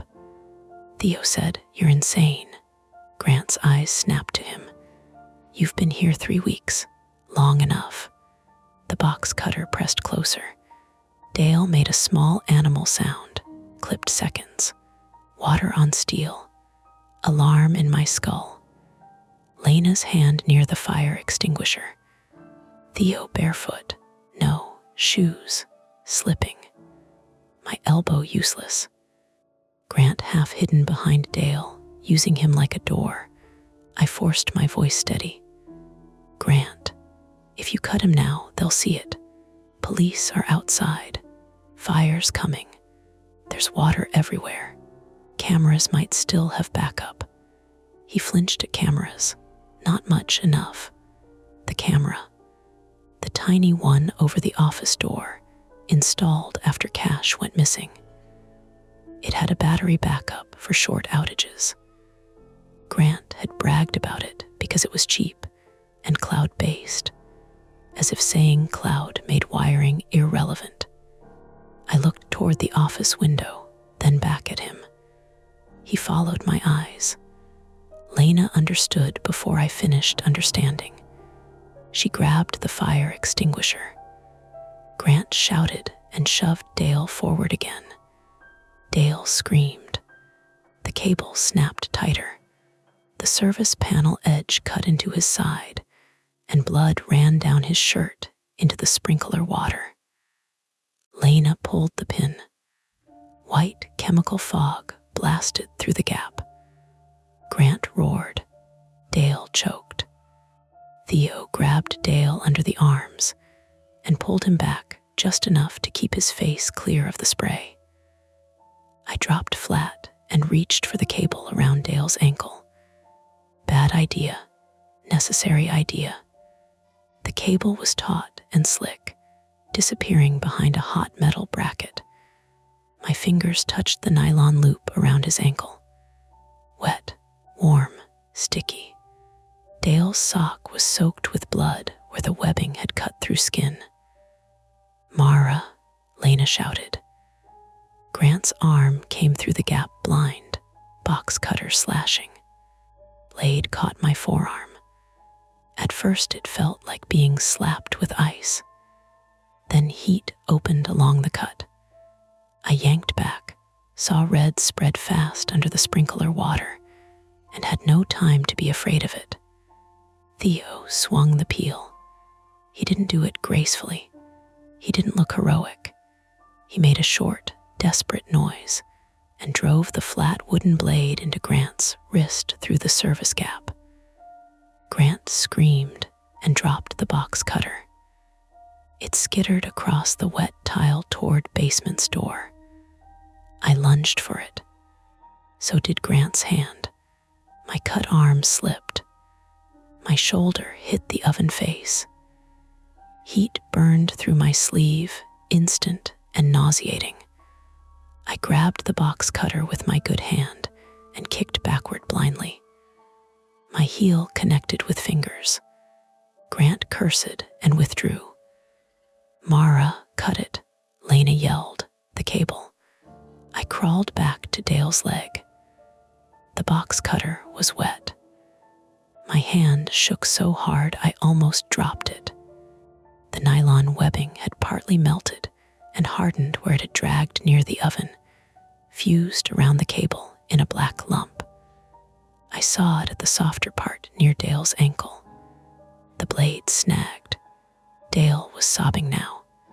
"Please, please." "I am," I said, though he couldn't hear me over the alarm. "I am." Grant disappeared from behind him. That was worse than seeing him. Lena looked around wildly. Where did he go? There was only one answer. The crawl space ran behind the oven and toward the old wall cavities. The refrigeration hatch, the walk-in, the back storage gaps, the building's secret map Grant had known and we hadn't. A bang came from the walk-in. Theo turned. "Don't," I shouted. Too late. Grant burst out of the walk-in service, hatch low and awkward, shoulders first, covered in gray insulation and black dust. He had come around through the rear access, using the same route Dale must have used. He hit the cooler floor, scrambled up, and slipped on the wet tile. For 1 second, he was just a middle-aged man in soaked pajamas and a coat, terrified and ridiculous. Then he grabbed Theo. Grant had weight on him, not much muscle, but panic makes people ugly strong. He drove Theo backward into the prep table. Theo's hip hit metal with a heavy thud. The peel clattered away. Lena charged. Her injured thigh buckled halfway. She went down hard on one knee, swearing, but still grabbed Grant's coat. He turned and punched her in the mouth. Lena fell back. Blood flashed on her lip. Something in me went very still, not calm, past calm. I pressed the box cutter down into the webbing and pulled with everything I had. The strap split. The cable snapped loose from Dale's ankle with a sound like a guitar string breaking. Dale collapsed forward through the panel opening, half onto me, half onto the floor. He screamed again when his pinned leg scraped free, then went limp. "Dale," I slapped his cheek. "Dale." His eye opened, barely. Alive. Grant saw him free. That ended whatever story he had been telling himself. He let go of Theo and ran for the back door. Not the front, the back. Because he had the key. Because he knew police were outside, but maybe thought steam and alarm and water would buy him seconds.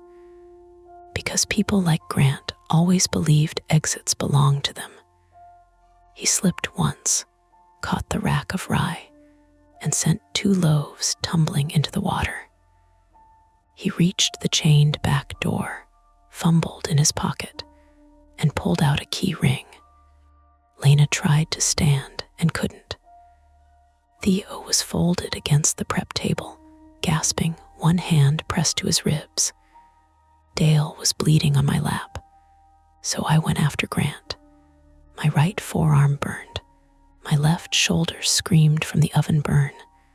My knees slid on flour paste and sprinkler water. I grabbed the nearest thing I could carry with one hand. A tray of seeded rye. Ridiculous, heavy, hot enough at the edges to hurt. Grant got the padlock open. The chain dropped. He shoved the door. I swung the tray. It hit his forearm, not his head. Bread flew. The pan rang like a cymbal. Grant shouted and turned on me with the key ring fisted between his fingers. He hit me once in the side of the face. The room lurched. I tasted blood and rye seeds. He raised his hand again. Then Lena, from the floor, pulled the loose chain around his ankle, not neatly, not like a movie.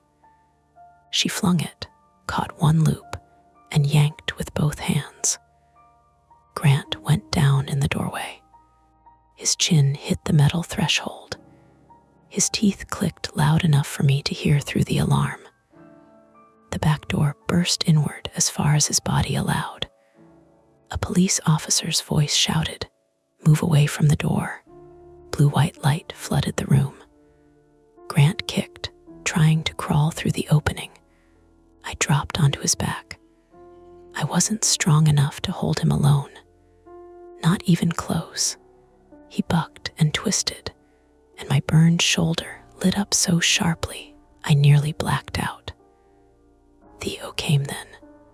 He limped across the tile, every step dragging, and planted the wooden peel across Grant's upper back like a bar. Lena pulled the chain tighter around his legs. I pressed my knee between his shoulder blades and held on because there was nothing else left in me. "Stop," I said into his ear. He kept fighting. "Stop." He stopped only when the first officer forced the door wider, grabbed his wrists, and pinned him properly. A second officer squeezed through with bolt cutters. A third voice yelled for medics. The fire alarm kept wailing until someone found the panel. The sound died all at once. The sudden quiet hurt.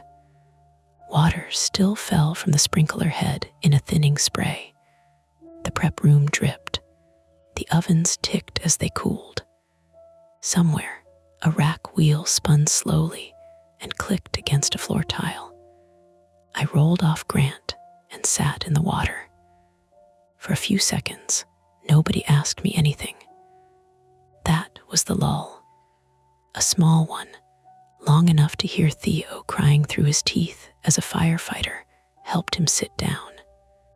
Long enough to see Lena holding a towel to her split lip. Eyes fixed on Grant with a hate, so clean it looked almost peaceful. Long enough to watch two responders pull Dale fully clear of the oven gap and cut away the nylon from his ankle. His foot was bad, very bad. I looked away after the first glimpse. A paramedic knelt beside me. "Ma'am, you're bleeding." "I know. Can you tell me your name?" "Mara." "Any trouble breathing?" "No." "Burns?" "Yes." "Where?" I tried to lift my left arm and failed. The paramedic's face changed just a little. Professional concern, not panic. That helped. Behind her, Grant was on his knees in handcuffs, soaked and gray-faced, saying, "You don't understand. You don't understand what he did." Nobody answered him. Dale turned his head toward me from the floor. His voice was shredded. "I opened it," he whispered. I leaned closer. "The oven," he blinked once. "Only way you'd look." Then his eye closed again, and the paramedics moved between us. The conflict resolved in pieces after that, not triumph. The back door opened. Firefighters got the front door unjammed. The building was cleared. The ovens were killed at the breaker. The crawl space behind basement was exposed under work lights. A narrow illegal access route between Harbor Hearth and the vacant unit next door, used for years to run unpermitted wiring, hide storage, and lately, let Grant move around unseen after confronting Dale. Dale had been stealing. That part seemed true. Grant had caught him. That part also seemed true. But instead of calling police, Grant had chased him into the access space, tied him with a cable lock from the van, and tried to wait until the shift cleared so he could pull him out, threaten him, maybe stage it as a break-in.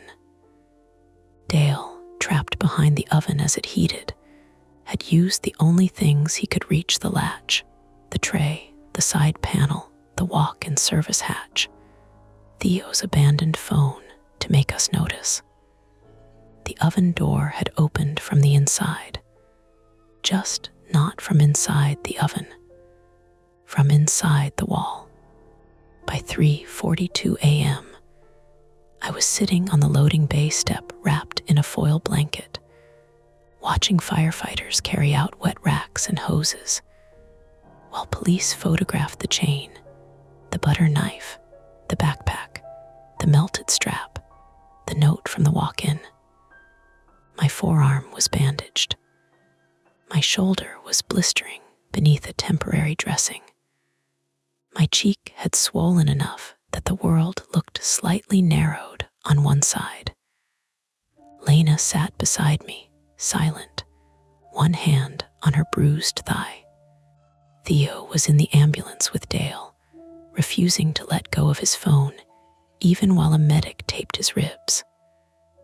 Grant was in the back of a cruiser. He looked smaller there, not harmless, smaller. The bakery smelled like soaked bread, chemical extinguisher powder, wet flour, hot metal, and blood diluted into mop water. Morning would come soon.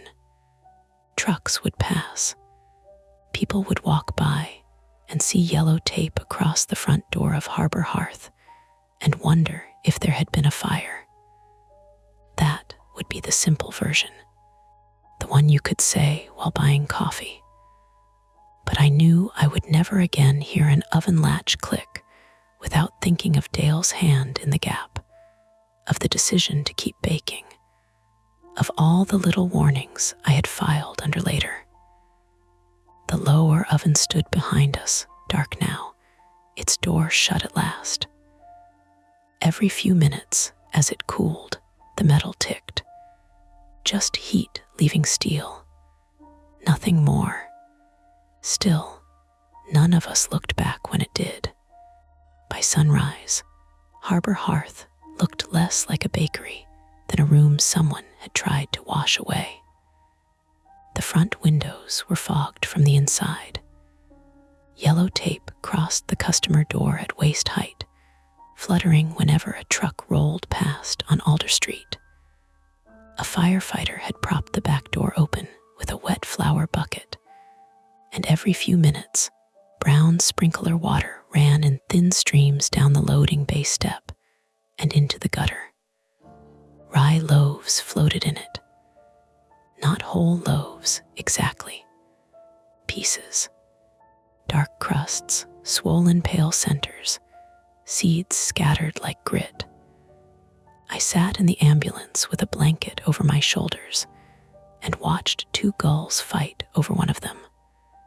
One gull won by being meaner. That felt about right.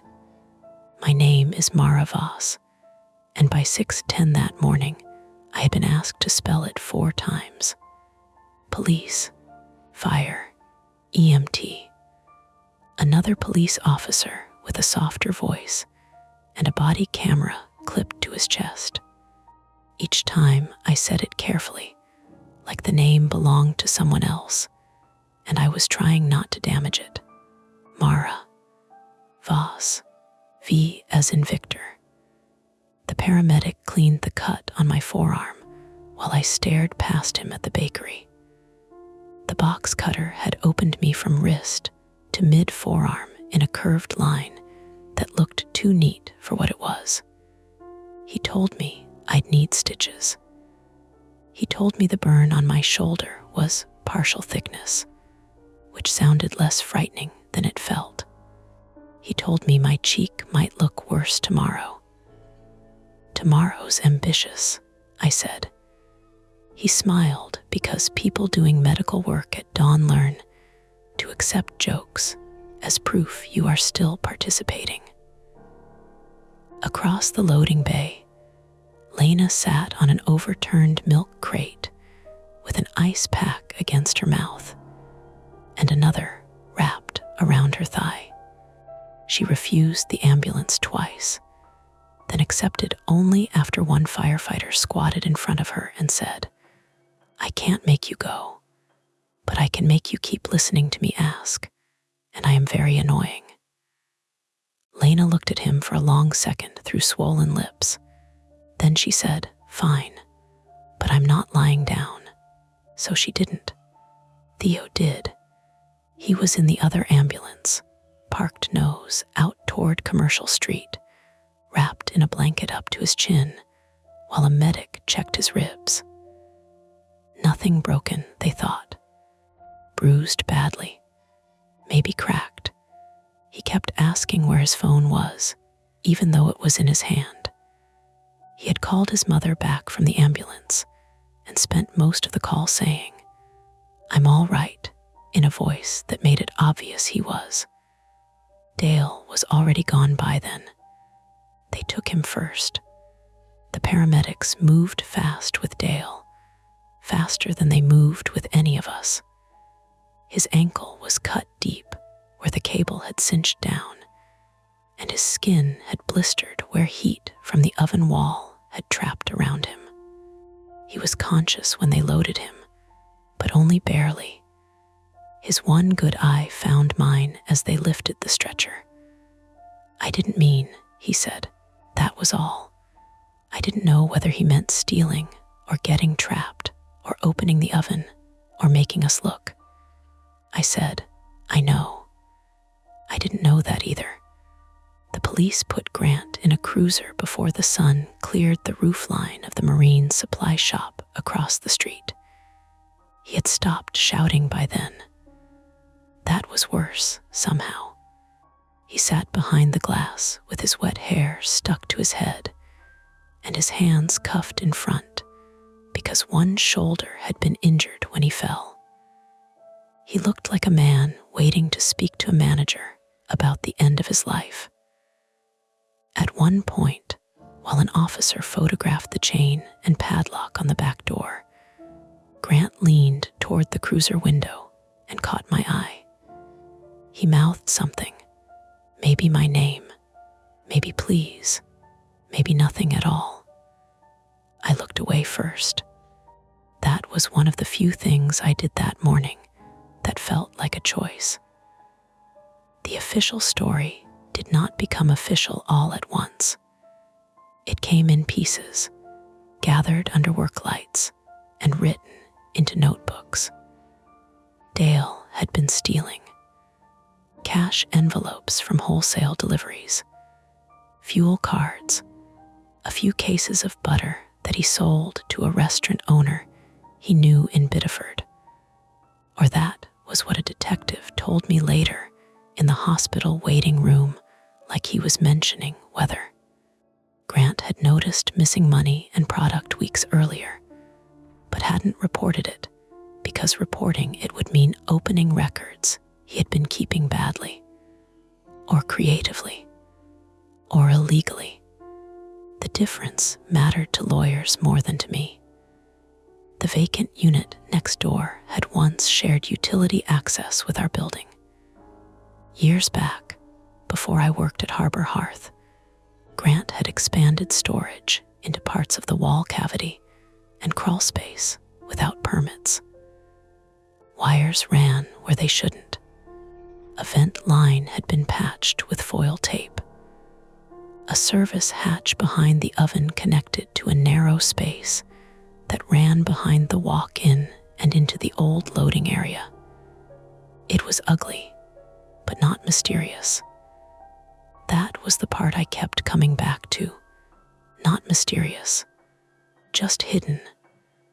Dale, confronted by Grant before dawn, had run into the access space because he knew about it. Grant had followed. There had been a fight. Grant had used a cable lock from the van and a nylon strap from Dale's backpack to restrain him, probably thinking he could scare him, retrieve what he'd stolen, and avoid police. Then Dale slipped deeper behind the oven housing, or Grant shoved him. or both. The details changed depending on who was talking. The lower oven was already heating for the rye. Dale could reach parts of the latch assembly through an opening where a service panel screw was missing. He could not free his leg. He could not get enough air to shout over the fan, so he did what he could. He pushed the latch. He tapped. He dragged the tray. He opened the lower door half an inch, then 3, from inside the wall. When the walk-in door opened, it was because Dale had managed to crawl partway toward the refrigeration hatch and push it from behind. He had found Theo's phone on the butter case and tried to call emergency services, but his hands were wet, burned, and shaking. The call connected, then dropped.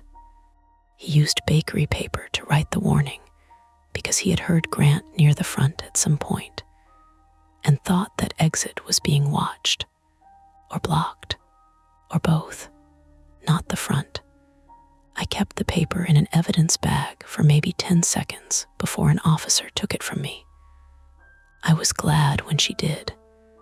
At Maine Medical Center, they stitched my arm in a curtained bay that smelled like disinfectant, coffee, and warm plastic. 12 stitches. Then burn gel and a dressing on my shoulder. A nurse told me I was lucky the cut hadn't gone deeper. Lucky is a strange word after a night like that. Theo got discharged before me, which irritated him because he couldn't stand straight without making a little sound. "I'm fine," he said, sitting in a chair with a blanket around his shoulders and his shoes unlaced. "You look like an abandoned Victorian child," Lena said from the next bed. Her split lip had been glued, not stitched. She was furious about this because, according to her, glue made her sound fragile. Theo touched his ribs and winced. "You look like you fought a shopping cart and lost." Pretty much. They were themselves, almost. That was the thing that hurt. People think survival makes everyone honest and tender. Sometimes, it just makes them reach for their normal shape with both hands, because the alternative is standing in the middle of what happened and letting it touch everything. Lena asked 3 times whether the police had logged the butter knife from the front door. She asked twice whether the firefighters had turned off the gas, even after I reminded her the oven was electric. Theo kept unlocking his phone, checking messages, locking it again. His mother had left 11 voice notes. His sister had sent a photo of her baby asleep in a striped onesie with the message, "You are never working nights again, by the way." He showed it to us. Lena said, "Cute kid." Theo stared at the picture for too long. Yeah, no one said anything after that. Dale survived. That news came near noon through a detective named Reeves, who had tired eyes and a voice that treated every sentence as if it might have to stand up in court. Dale's ankle needed surgery. There was smoke and heat injury, dehydration, a concussion, 2 cracked ribs.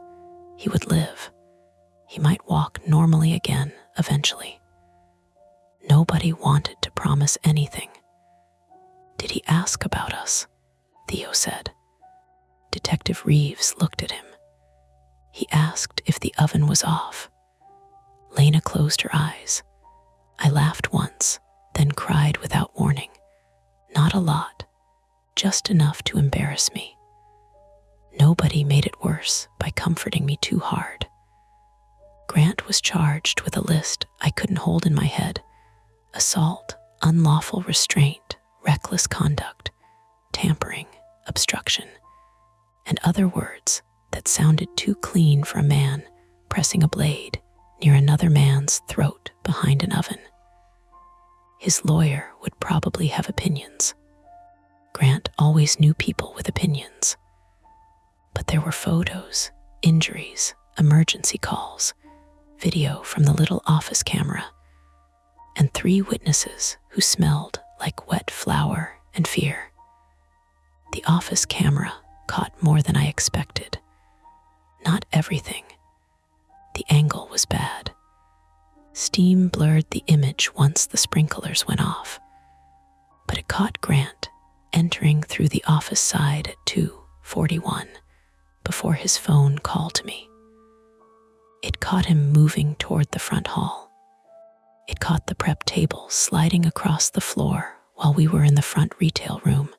Grant bent low behind it, using his shoulder and both hands. That was the part that made Theo go quiet when Detective Reeves described it. "We were right there," he said. "Not right there," I said. "But we had been close enough to hear, close enough to misunderstand."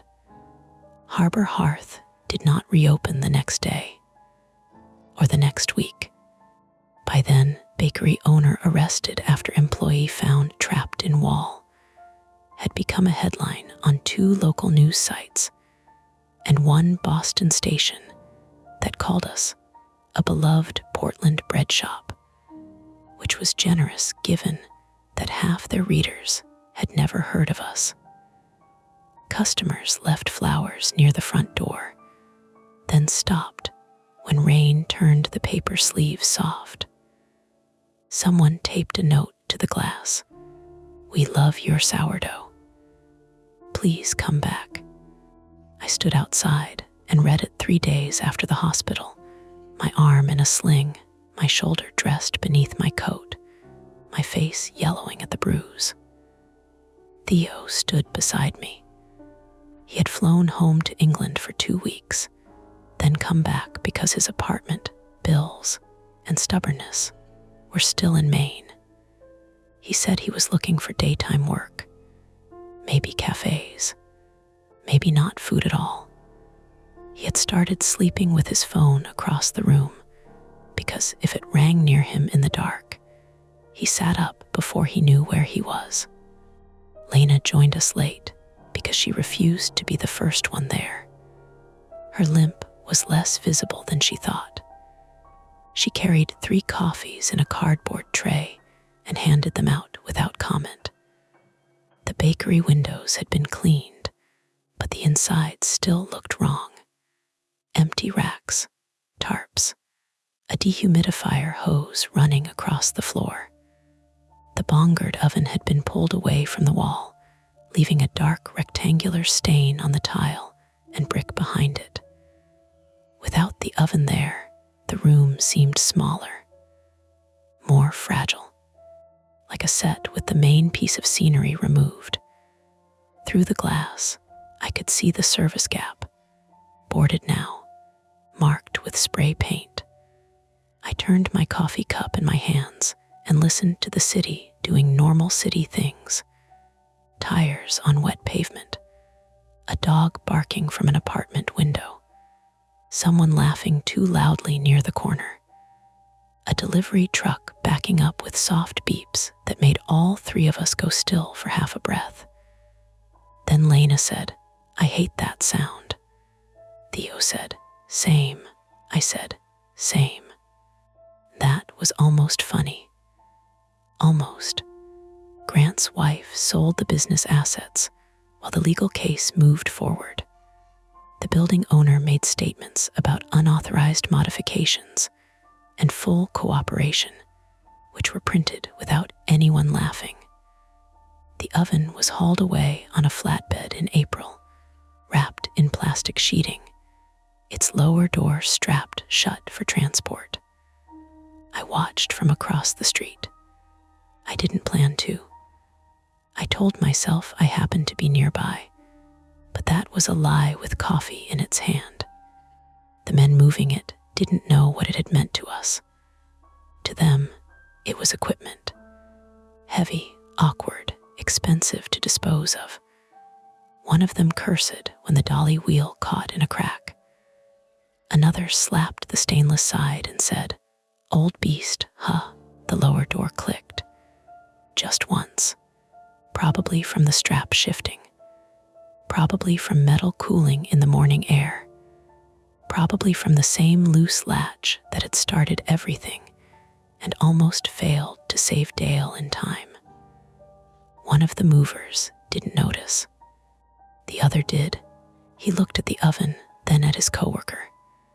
"You hear that? Door's loose." Yeah, they kept working. So did I eventually. Not at Harbor Hearth. There was no Harbor Hearth anymore, not in the way that mattered. I took a daytime job at a hotel kitchen on the waterfront, laminating croissants in a room with big windows and too many people. I hated it for the first month. The noise, the questions, the way customers could see us through a little glass panel and smile like we were part of breakfast. Then I hated it less. I still checked every latch twice. Ovens, walk-ins, storage rooms, delivery doors. I kept maintenance receipts in a folder with dates highlighted. I became, according to one sous chef, a little intense about panels. I did not apologize. Lena went into dispatch for a seafood company and sent me photos of the worst loading docks she encountered, all captioned with safety violations and insults. Theo found work at a bookstore cafe and learned to make espresso badly, then better. Dale took a plea for the theft charges after he could walk with a boot and cane. He wrote me a letter I read once and put in a drawer. He apologized. He thanked me. He said he kept dreaming of bread cracking in the dark. I didn't answer for a long time. When I finally did, I wrote only 3 lines. "I'm glad you lived. I'm angry you stole. Both things are true. I never heard back." The last unresolved thing was small, maybe too small to matter.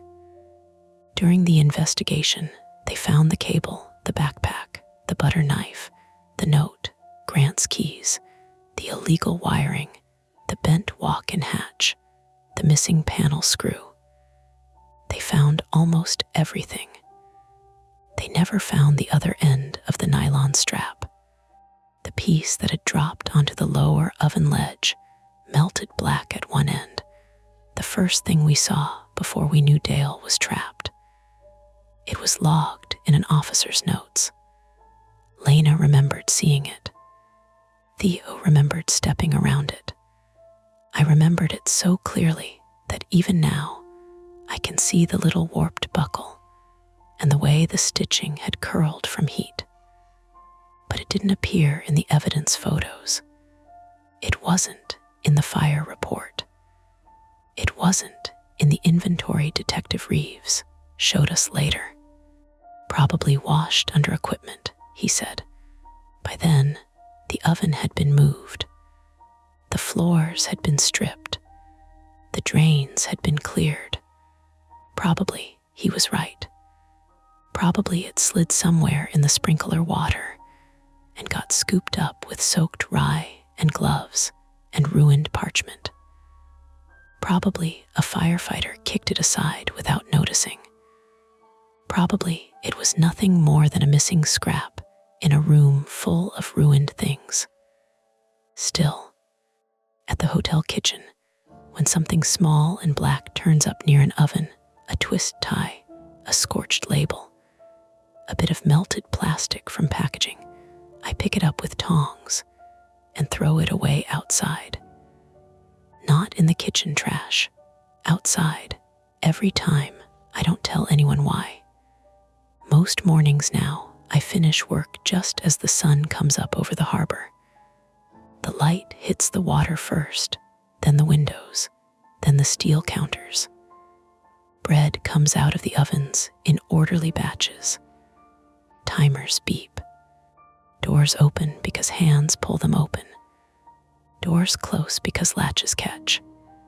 Everything works the way it should. Almost. Sometimes, when the kitchen is loud and bright and ordinary, an oven will cool with a soft metal tick. Just heat leaving steel. Nothing more, I know that. I know it so well I can say it without shaking. But I still look. That's it for this nightmare. If you enjoyed it, please like the video, subscribe to Mia Horror Stories, and turn on notifications. It really helps keep the stories alive. And don't stop here, dive into another one of our videos and keep the fear going. Welcome back to Mia Horror Stories. Tonight's tale, my online order arrived with a note saying, "Don't let him wear it, is best experienced in the dark," which is why the screen will stay black. No distractions, no flashing images, just you, your imagination, and the story. So sit back, relax, and listen all the way to the end if you dare. The package was already open when I found it. Not ripped open, exactly. Not mangled in that way packages get when someone impatient has attacked the tape with keys. The cardboard flap had been lifted cleanly. The strip of brown packing tape sliced so straight it looked surgical, and one corner sat raised a little, like the box had taken a breath and forgotten to let it out. For a second, I just stood there in the hallway of our apartment building, with my grocery bag cutting into the soft part of my fingers, listening to the old radiator pipes ping behind the walls, and the rain ticking against the narrow windows by the stairwell. Then the elevator groaned open behind me, and my brother said, "You gonna stare at it until it pays rent." I'm Paige Miller, 31, female, and at that point in my life, I was trying very hard to be the kind of person who didn't turn every small inconvenience into a sign from the universe. I lived in Minneapolis, Minnesota, in a third-floor walk-up near Powderhorn Park, in a brick building with peeling green trim, 4 unreliable washers in the basement, and a front door that locked only if you shoved your hip into it while turning the key. The package sat on the thin brown mat outside apartment 3B, which was mine, or ours, temporarily. My younger brother had been staying with me for 3 weeks after what he kept calling a scheduling issue with his old roommate, and what I privately understood to mean he had finally burned through one too many couches. His name was Evan Miller, 26, male. He had our mother's narrow face and our father's habit of laughing 1 second too late, like he'd been waiting to see whether the room allowed it. He was leaning against the elevator frame in a black hoodie, hair damp from the rain, one hand curled around a paper cup of gas station coffee. He smelled faintly of cigarettes, even though he'd sworn he'd quit before moving in with me. "It's open," I said. He glanced down. "Amazon does that now. Saves you the trouble." "It's not from Amazon." Stepped around me and crouched. His knees cracked. He made a little offended sound, like his own joints had insulted him. The box had no logo, just plain cardboard, a white shipping label, and my name printed in blocky black letters. Paige Miller. Under that, our building address. No return address. No store name.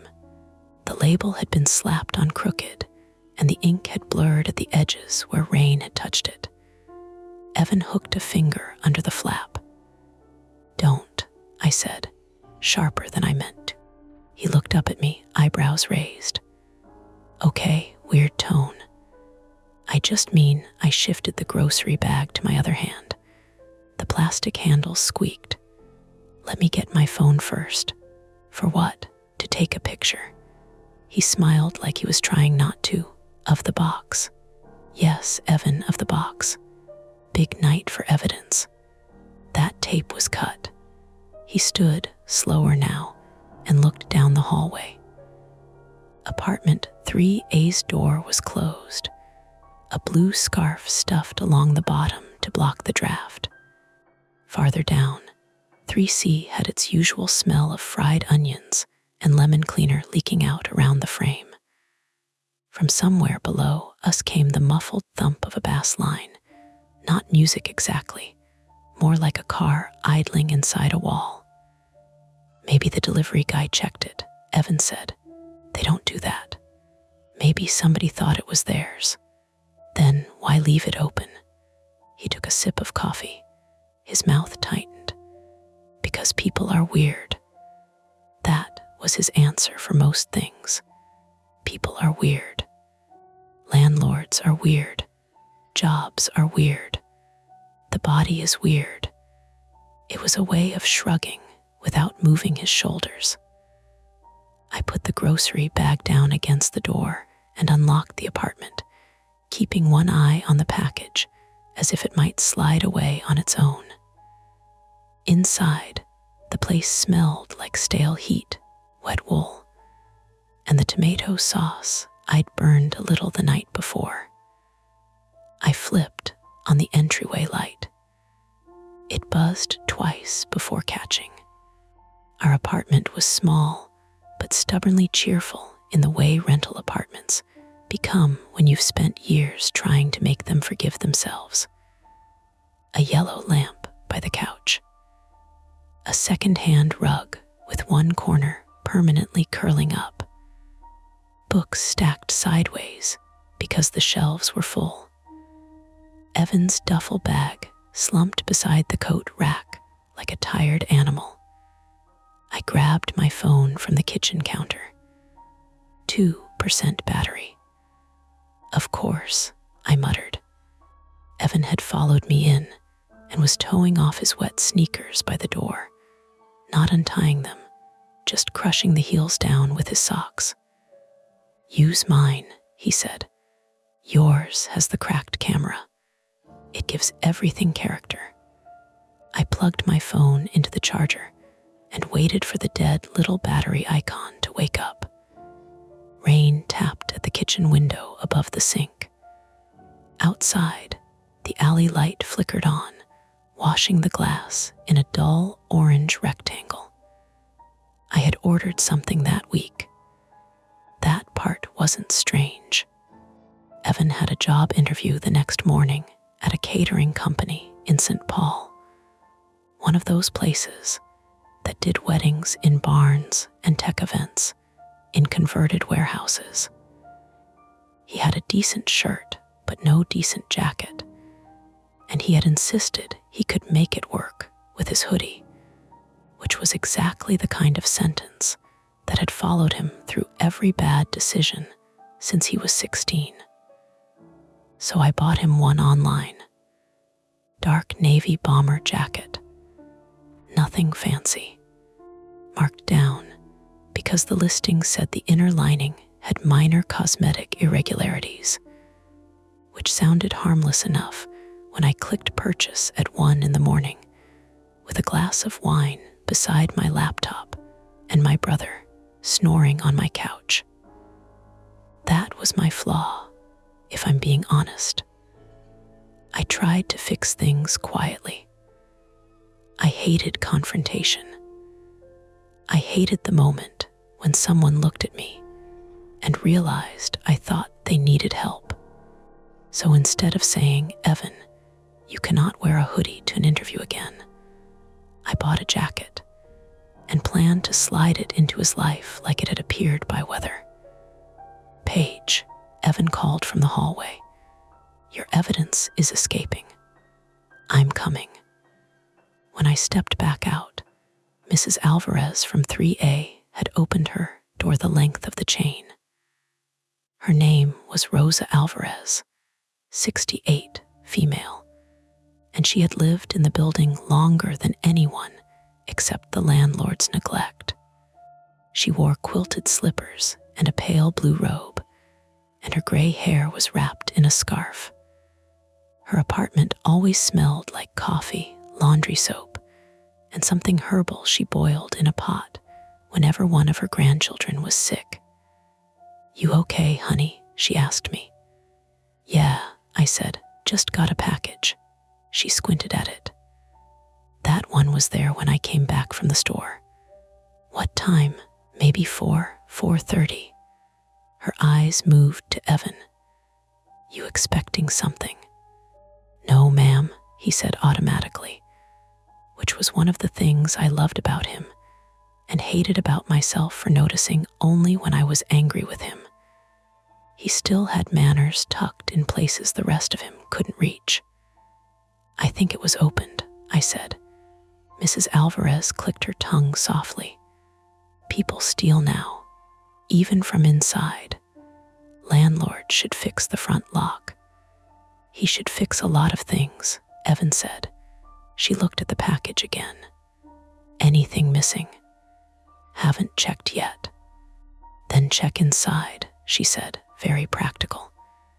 "If it's missing, call the company. If it's not missing, eat dinner.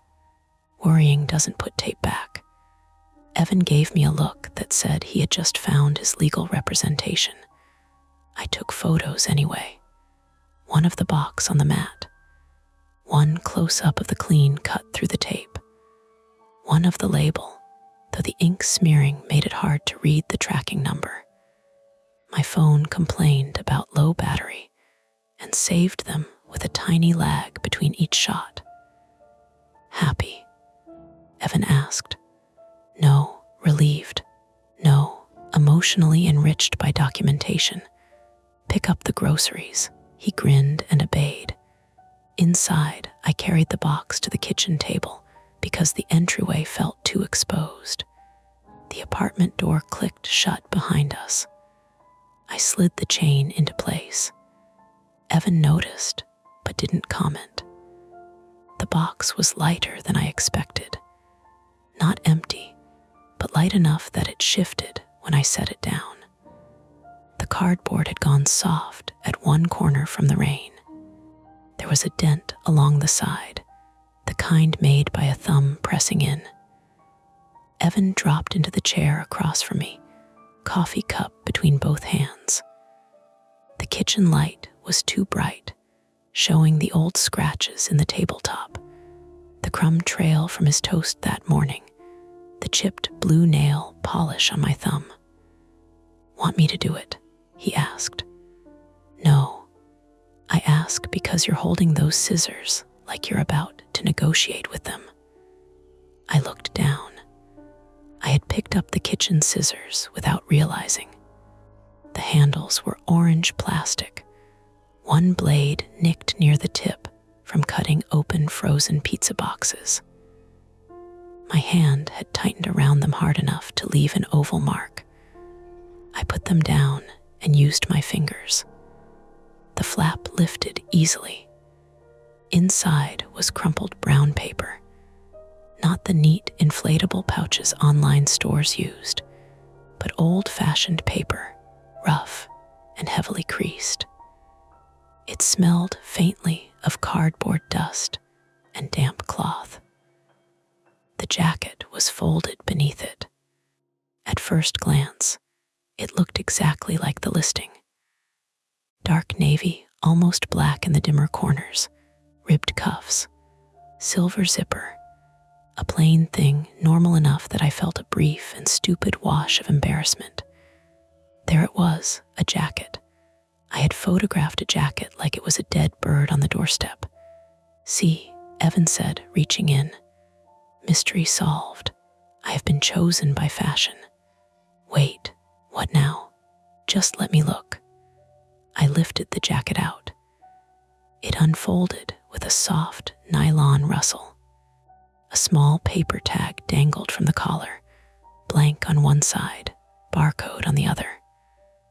The fabric felt cold as if it had been sitting outside all day, and there was a faint smell to it that didn't match new clothes. Not bad, exactly. Metallic, maybe. Like pennies held in a wet palm. Beneath that, something sharper, smoke, bleach. Evan wrinkled his nose. It smells like a thrift store basement. The listing said new. The listing also said cosmetic irregularities. Maybe the irregularity is vibes. I checked the sleeves, the collar, the lining. The inside was quilted black, stitched in diamonds. Near the left pocket, a thread had come loose and curled like a tiny white hair. I turned it over, looking for stains, tears, anything that explained the smell. Then something slipped from the jacket and landed on the floor. Not loudly, just a flat little papery clap. Evan stopped smiling. It was a note. A torn piece of lined paper, folded once. It had fallen face down near his sock. The edges were uneven, as though ripped out quickly from a notebook. One corner was damp and darkened from the wet cardboard. We both looked at it. Neither of us moved right away. The radiator knocked again in the living room. 2 sharp taps, then a hollow settling sound. Outside, tires hissed through rain on Chicago Avenue. Somewhere upstairs, a toddler started crying and was hushed almost immediately. Evan leaned down first. "Don't," I said. He froze with his hand inches from the floor. "Paige, I'm serious. It's paper." It fell out of the jacket. Yeah, and the package was open. He sat back slowly, holding both hands up. His expression had shifted. Not fear, not yet. Annoyance, maybe, but with a seam of something tighter under it. Evan hated being managed. He hated being treated like a risk. The more I tried to slow him down, the more he wanted to prove there was nothing to slow down for. I picked up the note, using the corner of a paper towel from the counter. That made me feel ridiculous, but I did it anyway. The paper was cheap notebook paper with blue lines and a pink margin. The fold had softened. There was writing inside, visible through the thinness, dark and uneven. I unfolded it. 4 words. "Don't let HIM wear it." All capital letters. Written in black pen, heavy enough that the point had nearly torn through the paper on the downstrokes. Evan made a sound through his nose. Half laugh that didn't become anything. "Okay," he said. "That's not ideal." I stared at the words until they stopped looking like words and became shapes. The O like a bruised thumbprint. The H in HIM taller than the others. A smear under wear, as if someone had dragged the side of their hand through ink before it dried. "This was inside," I said. "Could be a joke." "From who? I don't know. Some warehouse guy. Someone returned it and wrote that because their boyfriend looked dumb in it." "That's not funny." I didn't say it was funny. I said it could be a joke. My phone buzzed on the counter, making us both flinch a little. It was just the grocery delivery app reminding me to rate a driver from 2 days earlier. Normal life, pressing its face against the glass. I placed the note on the table and flattened it with the paper towel. Evan leaned forward, reading it again. "Don't let him wear it," he said softly. The way he said him bothered me. Not because it sounded dramatic, because it sounded specific. Like both of us knew the note meant him, and pretending otherwise would only make the room smaller. "You're not wearing it," I said. He looked at me. "To the interview, to anything." "Paige, no, I need a jacket. I'll buy another one." "With what? Your magical emergency jacket fund? I'll return this." He gestured at the note. Great. Reason for return haunted by grammar. It's not haunted. No, because haunted would be insane, and we are being normal about this. I pressed my palms into the edge of the table. The laminate was cool and slightly sticky where Evan had spilled coffee that morning and wiped it badly. Someone opened the box and put a warning inside, or someone packed a return without checking the pockets. It fell from the jacket, Evan. Things fall out of pockets. There are no outside pockets big enough for that paper unless someone folded it and put it there. He stood abruptly, chair scraping the floor. Fine, then call the company. I will. Call them now. I grabbed my phone. 3%. Still enough. I opened the order confirmation email and tapped the seller link. The website loaded halfway, froze, reloaded. My Wi-Fi had been unreliable since the storm started, and every page arrived in broken pieces. Header first, then blank space, then a product photo that appeared line by line like a fax. The seller name was North Loop Outlet, local sounding, but the contact page gave only a P.O. box in New Jersey and a customer service email. No phone number. Convenient, Evan said over my shoulder. I searched the tracking number. It had been marked delivered at 3:42 p.m. by third-party carrier. The proof of delivery photo showed the package on our mat, closed. Tape intact. That made the room change. Not dramatically. No thunder. No slammed door. Just a quiet rearrangement of what could be explained. The package had arrived sealed. Someone had opened it between 3:42 and when Mrs. Alvarez saw it around 4 or 4:30. Then they had left it there. I showed Evan. He took the phone and zoomed in, his thumb and forefinger smudging the screen. Maybe the photo's old. It's my mat. I know it's your mat. The tape is intact. I can see that. So someone opened it after delivery. He handed the phone back. His jaw worked once. Could have been some porch pirate who changed their mind and left a note. Maybe the note was already in there. Then why open it? I don't know. That was the first honest thing either of us had said in 5 minutes. The apartment felt overheated suddenly. The radiator hissed. Rainwater dripped from Evan's jacket sleeve onto the floor near the door, each drop darkening the wood laminate before disappearing. The grocery bag had slumped over, and a can of chickpeas rolled free, tapping once against the baseboard. I picked up the note again and turned it over. Blank. No indentation from previous writing. No signature. No smudge that looked like a fingerprint, though I wouldn't have known what to do with one anyway. We should tell the landlord, I said. Evan laughed once.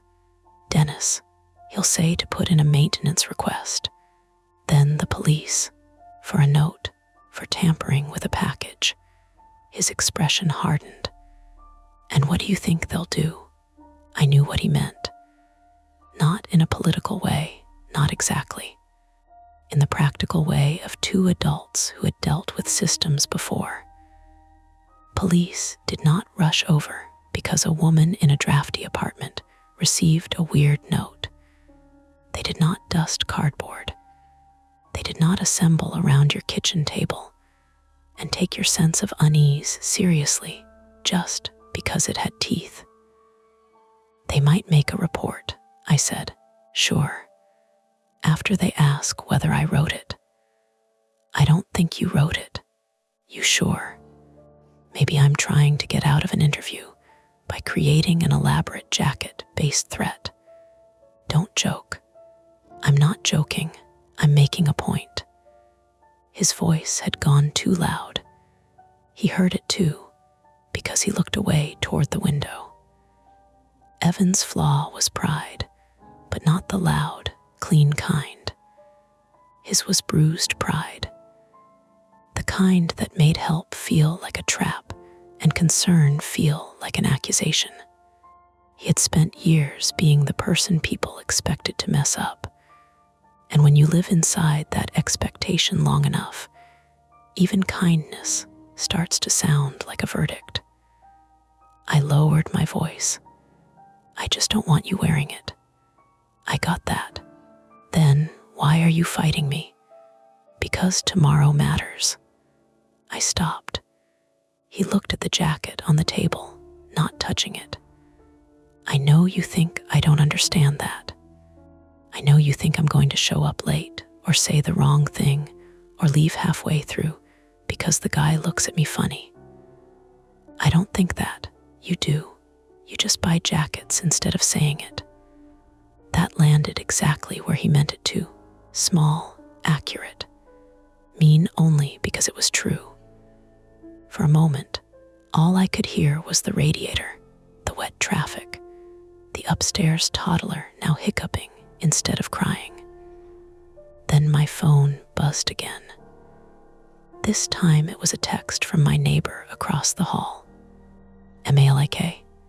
Hey, did you get a weird package thing too, or just you? I stared at it. Evan leaned over. What? I showed him. His face changed again. The anger drained fast, leaving him younger than he liked to look. Malik Brooks, 34, male, lived in apartment 3C with his girlfriend and worked nights as a respiratory therapist at Abbott Northwestern. He was the kind of neighbor who owned a real toolbox and answered texts with actual punctuation. It helped me carry a bookcase up the stairs when Evan was still only a problem on my voicemail. I typed back, "Me, what do you mean?" The response came almost immediately. Malik, saw someone at your door earlier. Thought it was delivery, but they were already gone when I opened up. My thumb hovered over the keyboard. Me, what did they look like? 3 dots appeared, vanished, appeared again. Malik, hood up. Gray coat maybe. Average height. Didn't see face. They went downstairs, not elevator. Evan whispered, when? I typed it. Malik, around 4:05. I was leaving for shift, then got called back inside by Tasha. Tasha Nguyen, 32, female, was Malik's girlfriend, a nurse with quick hands and a laugh that carried through the hallway when she forgot the walls were thin. I had met her properly only twice, both times over laundry machines, both times while she apologized for being half asleep. Another text arrived. Malik, they weren't carrying anything when they left. You okay? I read that twice. They weren't carrying anything.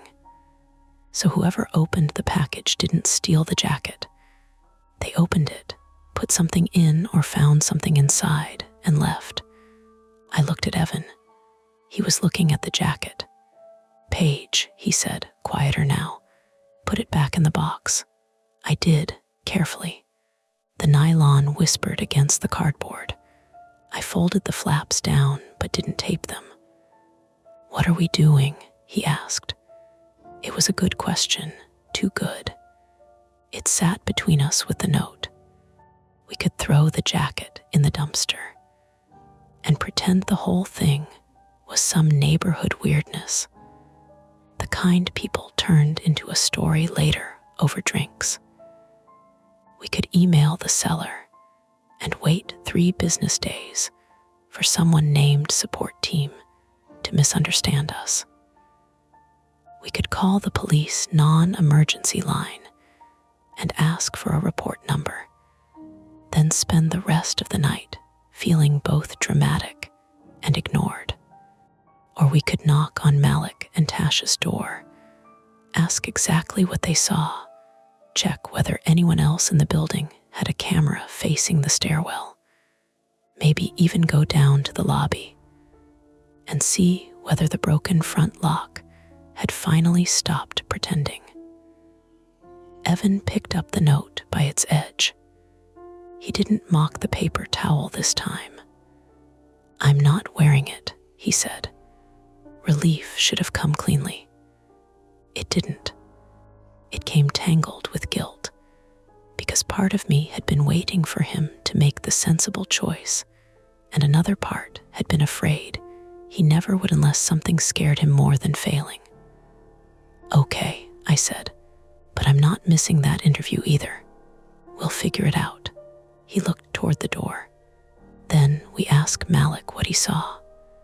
The hallway outside our apartment was quiet now, but not empty quiet, occupied quiet, pipes ticking, floorboards shifting, rain tapping the windows beside the stairs, a building full of people pretending doors were walls. I picked up my keys. Evan picked up the box. "Why are you bringing that?" I asked. "So he knows what we're talking about." I didn't like the idea of taking it back into the hallway. I liked even less the idea of leaving it alone on the table. At the door, I paused with my hand on the chain. Evan noticed. For once, he didn't make a joke. "We can still just call," I said. He nodded once, but his eyes stayed on the hallway side of the door. "And," he said, neither of us moved. Then, from the other side, floorboards creaked near our mat. One step, a pause, another step softer, not passing by, stopping. Evan tightened his grip on the box until the cardboard complained under his fingers. I looked through the peephole, and all I saw was the blurred brown oval of someone standing too close to the door. The person outside the door didn't knock.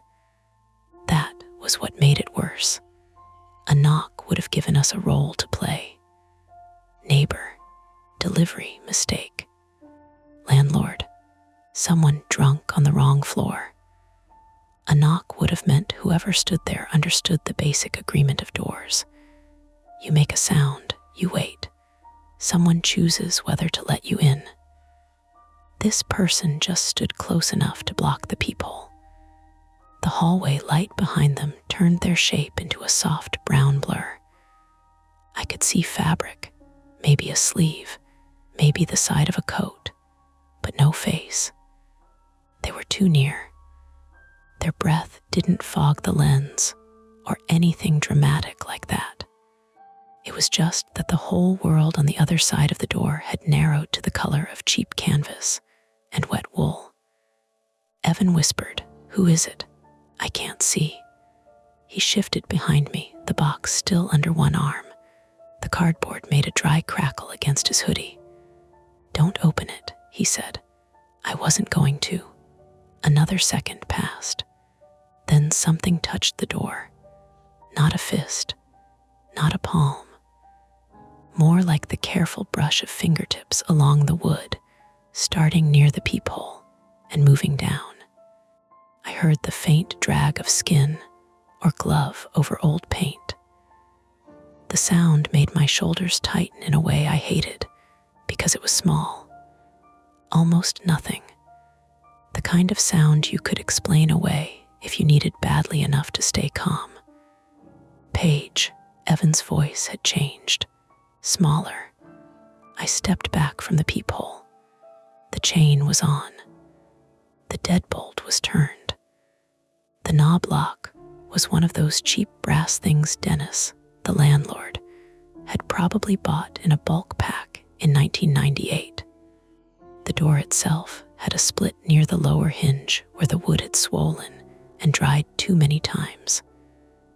The phone in my hand was still on Malik's text thread. "Me, someone is outside our door right now." I typed it with my thumb shaking so badly I hit the wrong letters twice. A few seconds later, Malik replied, "Malik, not me. I'm at work. Tasha's home. Want me to call her?" Before I could answer, there was a soft scrape at the bottom of our door. Evan and I both looked down. Folded piece of paper slid under the door, slow and deliberate, catching once on the threshold before being pushed through with something thin from the other side. A credit card, maybe. A ruler. The paper came to rest against the toe of my sock. Then the shadow in the peephole moved away. Footsteps. 1, 2, 3. Not running. Not even hurrying. Evan shoved the box onto the kitchen counter and reached past me for the deadbolt. I grabbed his wrist. No, they're leaving. Exactly. We can see who it is. Evan, no. He pulled against me once, not hard enough to hurt, but hard enough that I felt how badly he wanted to do the wrong thing quickly. That person was at our door, he snapped under his breath. And you chasing them down the stairwell helps how? It helps me see their face. It helps them get you alone in the stairwell. That stopped him. The old building settled around us. Somewhere below, a radiator hissed like it was letting out steam after holding its breath too long. Rain ticked at the stairwell window. The note sat between our feet. Evan stared at it. What does it say? I don't know. Read it. You read it. We looked at each other, both of us angry in that useless way fear makes people angry, where every suggestion sounds like criticism and every hesitation feels like betrayal. I crouched and picked the paper up by one corner. This one was not notebook paper. It was printer paper, folded twice, the edges clean. The outside was blank. When I opened it, a narrow strip of clear packing tape stuck to the inside fold, as if it had been torn off a box and pressed there by accident. The message was typed, "Call the seller before morning. Order NL 48,819. Do not let HIM leave wearing it. If he has already tried IT on, check the left sleeve." Below that, in pen, someone had added, "Don't call from your phone." The apartment seemed to shrink around the words. Evan took one step back. His heel hit the grocery bag, and the fallen can of chickpeas rolled again, slow and stupid, tapping the baseboard. "I didn't try it on," he said. "I know. I didn't. I know, Evan." He looked at the jacket box on the counter, then at his own hands, like maybe he expected evidence to appear there. "Why does it say that?" "I don't know. Call the seller before morning." Why before morning? The concrete part of the problem arrived all at once, heavy and ordinary, beneath everything strange. Evan had to be in St. Paul by 8:30 a.m. The interview was at 9:00, but he'd been told to arrive early to fill out paperwork. The last bus that got him there safely left a little before 7. The car I usually borrowed from my friend Denise was in a shop in Richfield with brake issues. Rideshare prices in a rainstorm were already ugly, and Evan had $73 in his checking account, which I knew only because I'd seen the ATM receipt fall out of his jeans while doing laundry. He needed clothing. He needed transportation. He needed to not implode. And now someone was telling us, in typed black letters, that the one new thing meant to help him might be dangerous. Before morning. That phrase started ticking in the room. Grabbed my laptop from the coffee table and opened it on the kitchen counter. The screen lit my hands blue. Evan stood behind me, close enough that I could feel the warmth coming off him. "Don't call from your phone," he said. "I'm not calling. I'm looking up the order. It says call. It also says don't call from my phone. I'm not taking instructions from hallway paper without understanding why." That might be the smartest sentence you've said tonight. Don't start. The website loaded badly again. North Loop Outlet. The same flat logo. The same product page. I clicked customer service. Email only, no phone. I clicked the order number from the note. Nothing. I checked my confirmation email. My order number was different. NL 47108. Look, I said. Evan leaned in. That's not the same. The note says NL 48819. So it's another order. Maybe they typoed. Maybe. But I didn't believe it. Note had too many specifics. Left sleeve. Before morning. Don't call from your phone. I typed the number into the site's order lookup. NL 48819. A spinning wheel appeared. It froze. Then the page returned an error message in a red box. Order not found or restricted. Restricted, Evan said. I tried again. Same result. A knock came from the wall behind us. Not the door, the wall. 3 quick taps from 3C's side. Then my phone buzzed. TASHA, Paige. Malik called me. Are you okay? Don't open your door unless you know it's me. I almost laughed because she was warning me exactly after I had already failed to know who was at my door. Me.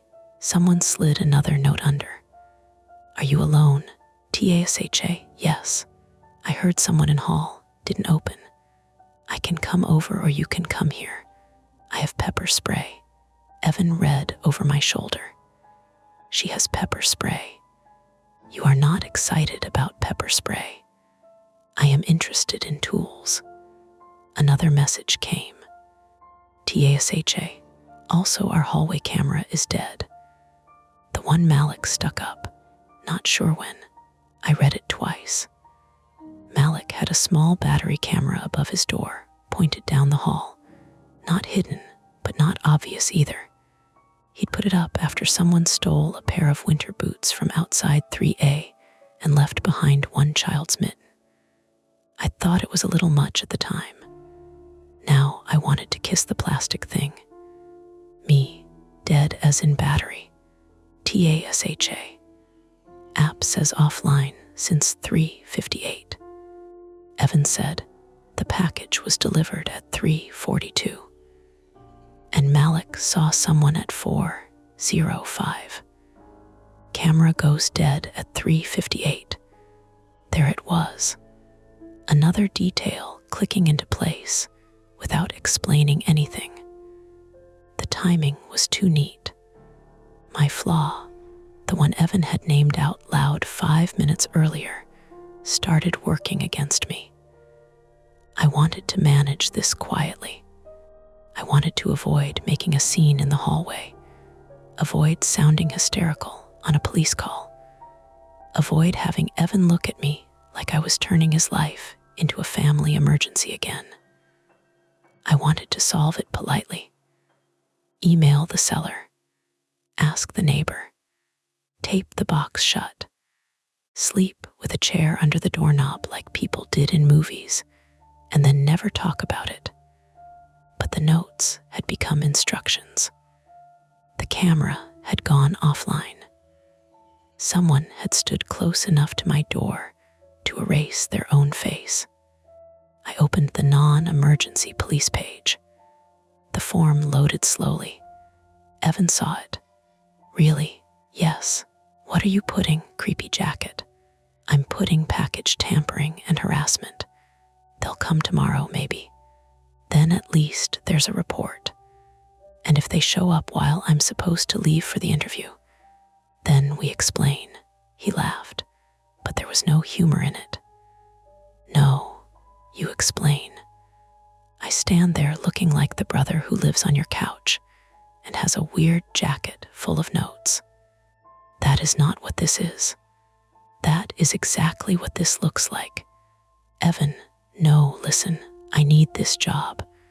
I need one thing to happen without turning into proof that I'm a problem." His voice cracked on the last word, and he hated that. I saw him hate it. His mouth tightened.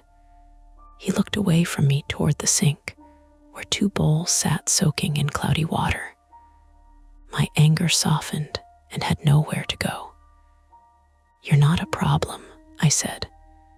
"You don't buy people jackets in the middle of the night because everything's fine. No, I bought you a jacket because I love you and I am bad at saying hard things." He blinked, caught off guard.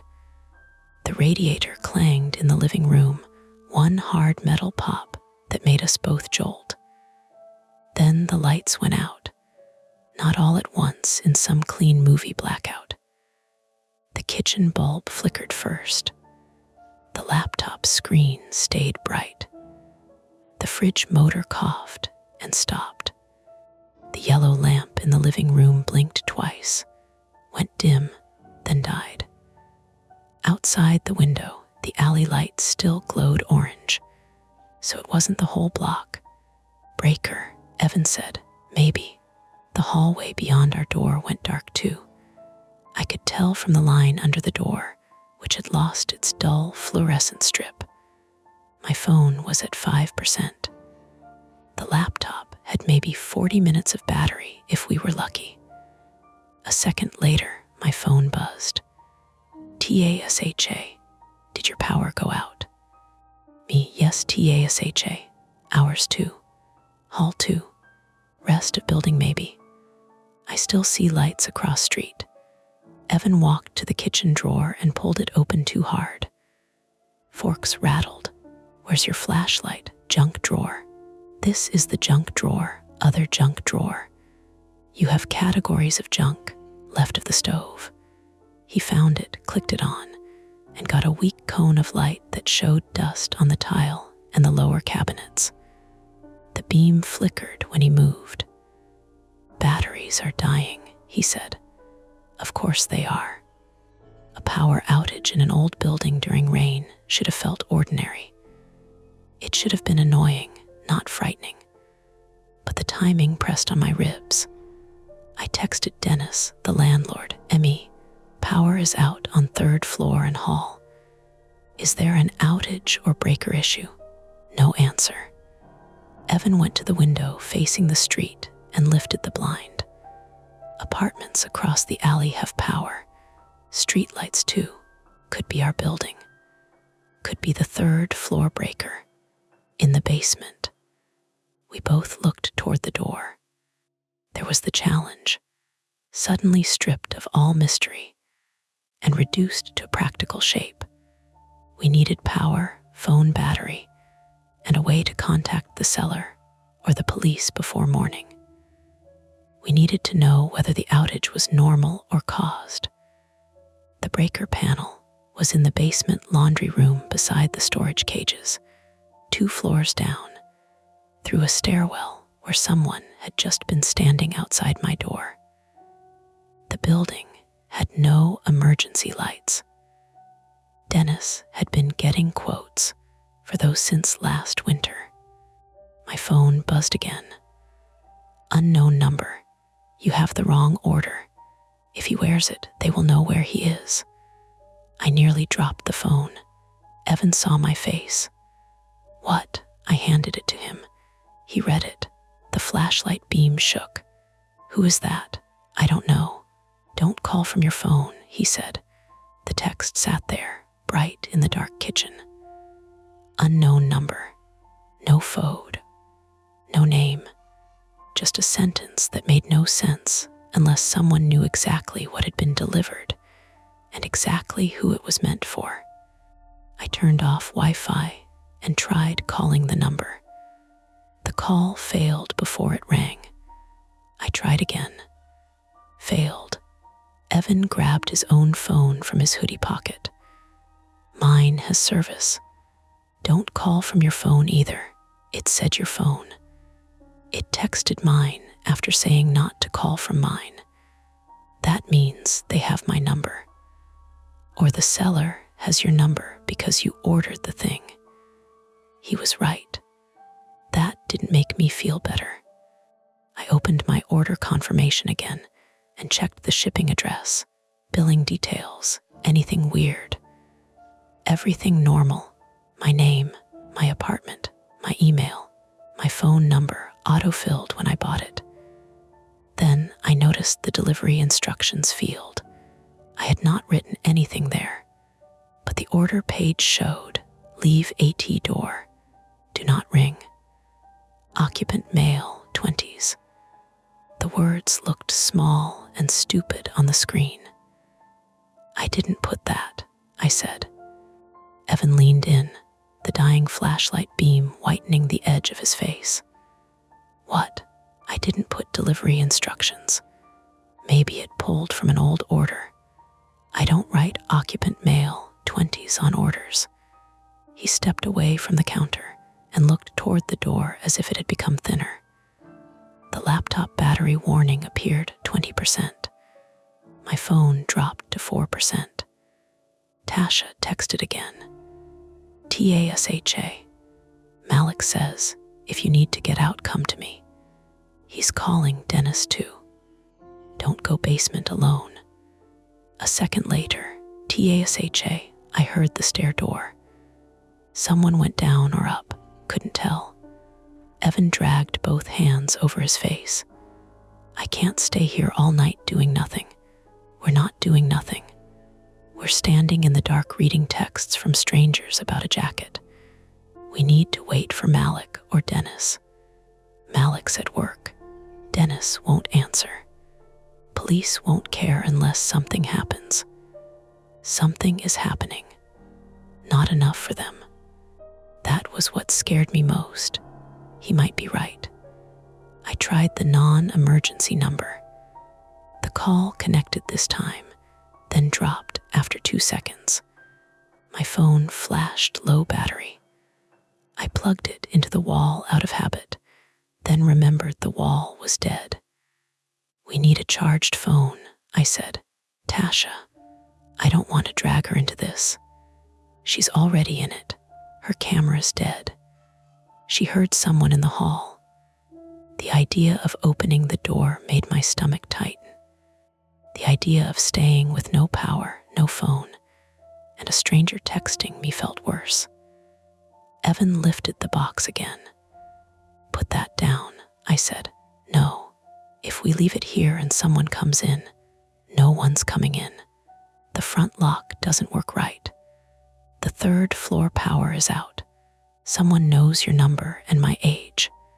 Stop managing the room like it'll behave if you keep your voice down.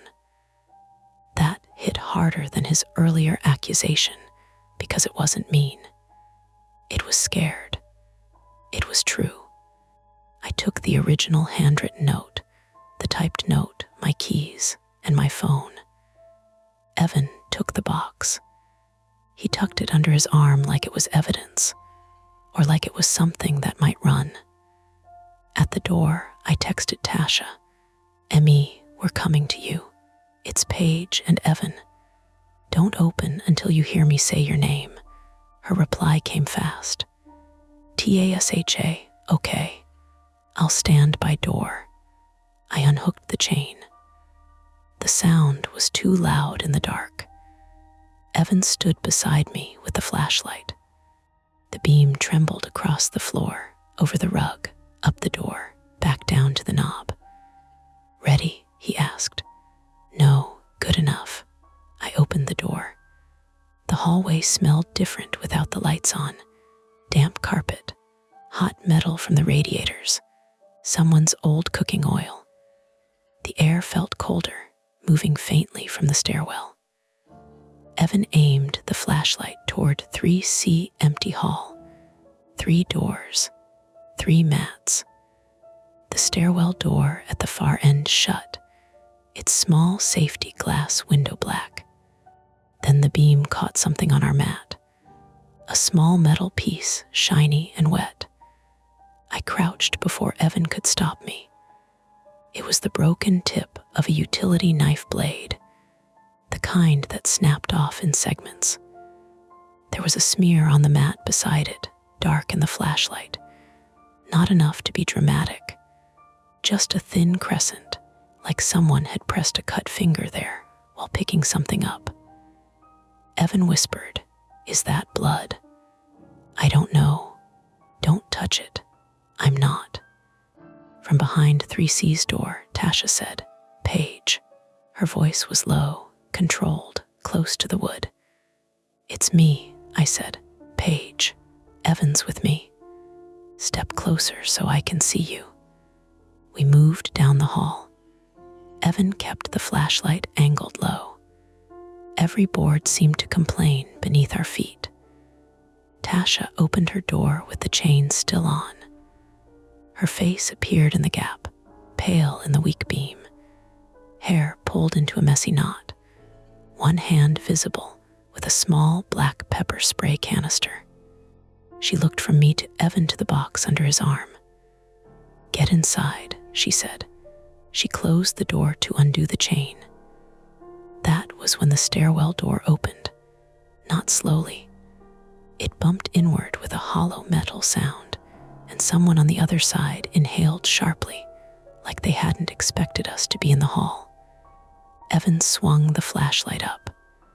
For half a second, the beam caught gray fabric, the wet slope of a hood, one hand lifting fast to block the light. The person turned away. "Hey," Evan shouted. The figure ran down the stairs. Without thinking, Evan ran after them. "Evan," I grabbed for his sleeve and missed. My fingers caught air. He hit the stairwell door shoulder first and disappeared through it, still carrying the box. Tasha threw her door open. No, I was already moving. The stairwell swallowed his footsteps, fast and uneven, bouncing down through the building. The flashlight beam jerked wildly against the walls, then vanished around the landing below. I heard Evan yell, "Stop." Then a crash, cardboard tearing, a hard thud. And after that, my brother's voice from somewhere below us, tight with pain and panic. "Paige, the box." He took the box. Evan was on the landing between the second and third floors, sitting with one leg twisted under him and both hands clamped around his left knee. For one awful second, I thought the hooded person had pushed him. Then I saw the open laundry basket on the stairs. It belonged to Mrs. Alvarez. I recognized the cracked white plastic and the red dish towel tied around one handle, the way she marked things so nobody, accidentally, walked off with them. It had been left on the inside corner of the landing, probably while she unlocked her door earlier, and Evan had hit it blind in the dark at full speed. The basket had exploded across the steps. Towels, a bath mat, 2 pillowcases, one of those mesh bags for delicates. The box was gone. "Don't move," Tasha said behind me. She had followed us into the stairwell barefoot, pepper spray in one hand, phone flashlight in the other. Her voice had that nurse tone I'd heard before in emergency rooms and on phone calls with insurance people. Calm, clipped, not asking permission. "I'm fine," Evan said through his teeth. "You are sitting like a lawn chair that got folded wrong," she said. "Do not tell me you're fine." The stairwell was narrow, painted a tired beige that had gone gray where hands touched it. It ran straight down from the third floor to the second, turned at a landing, then down again toward the lobby and basement door. The only window was on the third floor landing behind us, a rectangle of wet black glass with rain threading down it. Without the hallway power, the stairwell had no overhead light. Tasha's phone made everything look flat and bluish. Evan's dying flashlight lay 2 steps below him, beam pointed sideways into the wall. I crouched beside him. "Where did he go?" Down. Evan swallowed. His face was shiny with sweat. He was fast. I almost had him at the turn, then my foot. He sucked in air when Tasha touched his knee. "Sorry," she said, though she didn't stop. "Can you bend it?" I just did. On purpose. He tried, his jaw clenched. The knee moved maybe 2 inches before he grabbed the railing. "Okay," Tasha said. "Not broken, probably. Could be sprain, could be bruised hard. Can you stand?" "I have to." "You have to answer the question." From below, somewhere past the second-floor landing, a door shut. Not slammed. Shut carefully. All 3 of us went still. The sound traveled up the stairwell and died against the concrete. "Lobby," I whispered. "Or basement," Tasha said. The building had one front door at street level, one rear exit through the basement laundry room into the alley, and a service door by the trash bins that Dennis swore locked automatically, though everyone knew it didn't if the weather changed. If the person had the box, they could be halfway to the alley already, or hiding downstairs, or waiting. Attempt 1 was immediate and stupid. Chase the box. Evan tried to stand before either of us could stop him. His right foot planted, his left knee buckled. He hit the railing with his shoulder, hard enough to send a metallic bang down the stairwell. "Evan," I grabbed his hoodie. "I'm not letting him take it. You can barely walk." He took the only thing that tells us what's going on. And if he's got a knife, that landed. Not because Evan had forgotten, because he had remembered the broken blade on the mat and wanted to outrun the part of his brain that was doing the math. Tasha moved past us and shone her phone down toward the second-floor landing. "I don't see anyone." "Tasha, don't," I said. "I'm looking, not auditioning for a horror movie." She went down 3 steps, then 5. Her bare feet made soft, sticky sounds on the painted stair treads. A shape shifted below her. I made a sound I hated, high and small. Tasha snapped the pepper spray up. "Stop," the shape rose. Mrs. Alvarez's laundry towel, hanging over the railing, stirred in the draft from the stairwell. Red fabric, human height from that angle, moving just enough to look like someone turning their head. For half a second, it was a person. A hunched person in the dark, waiting below us with no face. Then Tasha's light hit the plastic basket, the spilled towels, the red dishcloth tied to the handle. "Jesus," Evan muttered. "It's laundry," Tasha said, but her voice had gone thinner. "It's just laundry." That was the misdirection, and knowing it was harmless didn't make my hands stop shaking.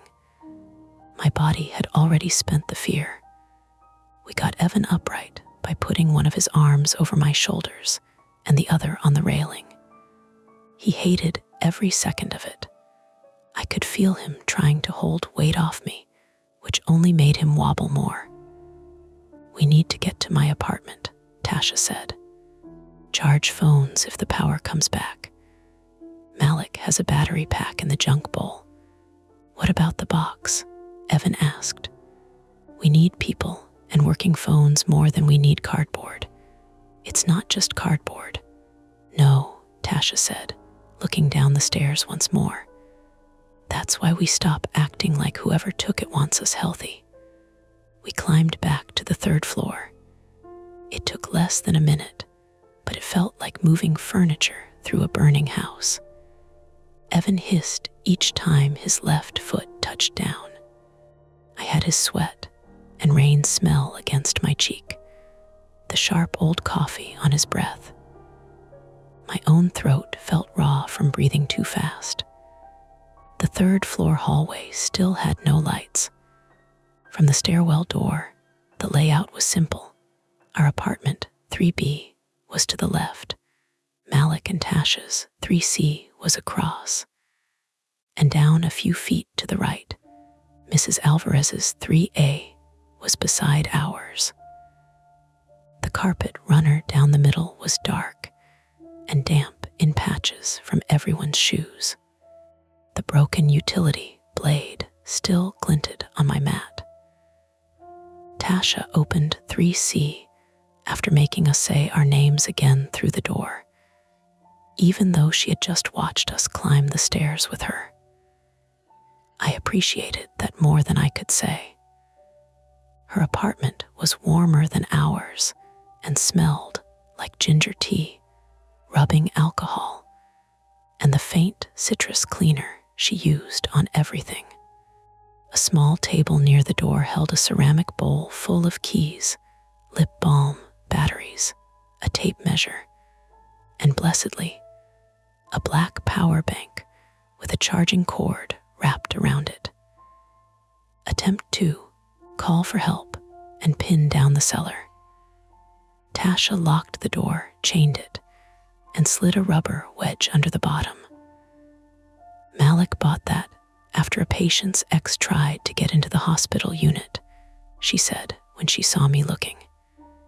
He buys safety things when he can't sleep. Evan dropped onto the couch and immediately tried to hide how badly it hurt. Tasha caught him anyway. Jeans up, she said. What? Your knee? I need to see swelling. I'm not taking my pants off in your living room. Then roll them up like an adult. While she examined him, I plugged my phone into the power bank. It came back to life with 6%, then 7%. I called the police non-emergency line first. The automated menu greeted me in a bright, bored voice. Press 1 for this. Press 2 for that. If this is an emergency, hang up and dial 911. Evan listened from the couch, jaw tight as Tasha pressed around his kneecap. I pressed the option for suspicious activity. Hold music, not music really. A thin loop of piano that sounded like it had been recorded underwater. After 3 minutes, a dispatcher answered. I gave the address, my name, and tried to summarize without sounding insane. Package opened. Threatening notes. Unknown person at the door. Power outage. Possible knife blade. Person fled with the package. The dispatcher asked, is the person currently inside your apartment? No. Are they currently threatening you with a weapon? I don't know where they are. There was a broken utility blade on my mat. Did you see a weapon in their hand? No. Do you need medical assistance? I looked at Evan. He shook his head hard. No, I said, not an ambulance.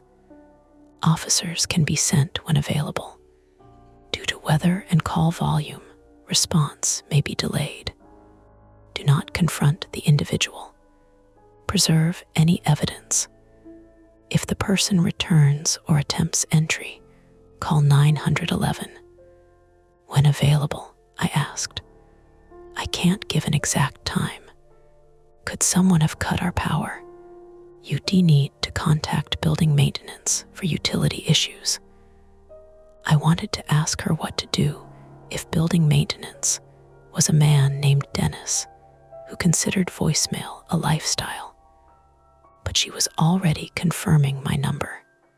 When I hung up, the apartment felt even more trapped. A report existed now. Somewhere, in a queue. It did not make the door stronger. Useful? Evan asked. Officers when available. He nodded like he'd expected nothing and still been disappointed. Tasha handed him a bag of frozen peas wrapped in a dish towel. Ice. 20 minutes. Don't be heroic with legumes. I need to leave by 7, he said. You need your knee to bend by 7. I opened the seller website again, this time on Tasha's Wi-Fi hotspot because her router, like ours, was dead. North Loop outlet loaded. I searched both order numbers. Mine showed delivered. The other showed restricted. I clicked the return policy. Generic. I clicked privacy. Generic. I clicked the tiny social media icons at the bottom. 2 went nowhere. 1 opened a page with no posts. Fake store, Tasha asked, coming to stand behind me. I bought through a real payment processor. Fake stores use real payment processors all the time. Evan looked over. So the jacket wasn't from a store. I don't know. Then where was it from? The laptop screen dimmed. Tasha leaned closer. What's that? At the bottom of the order page, under shipping details, a section I had missed earlier had expanded. Maybe I clicked something. Maybe the site finally loaded fully. Fulfillment partner. HARBORLINE returns processing lot. C17 item condition. Customer returns / unverified, unverified, I read. That's not comforting, Evan said. Tasha typed Harborline returns processing into her phone. The first results were freight listings, warehouse jobs, a Better Business Bureau page with no rating, and 1 cached forum post that wouldn't open fully. She clicked anyway. The text flashed and half loaded. Listen, she said. Someone wrote, Harborline buys lost freight and customer returns by the pallet.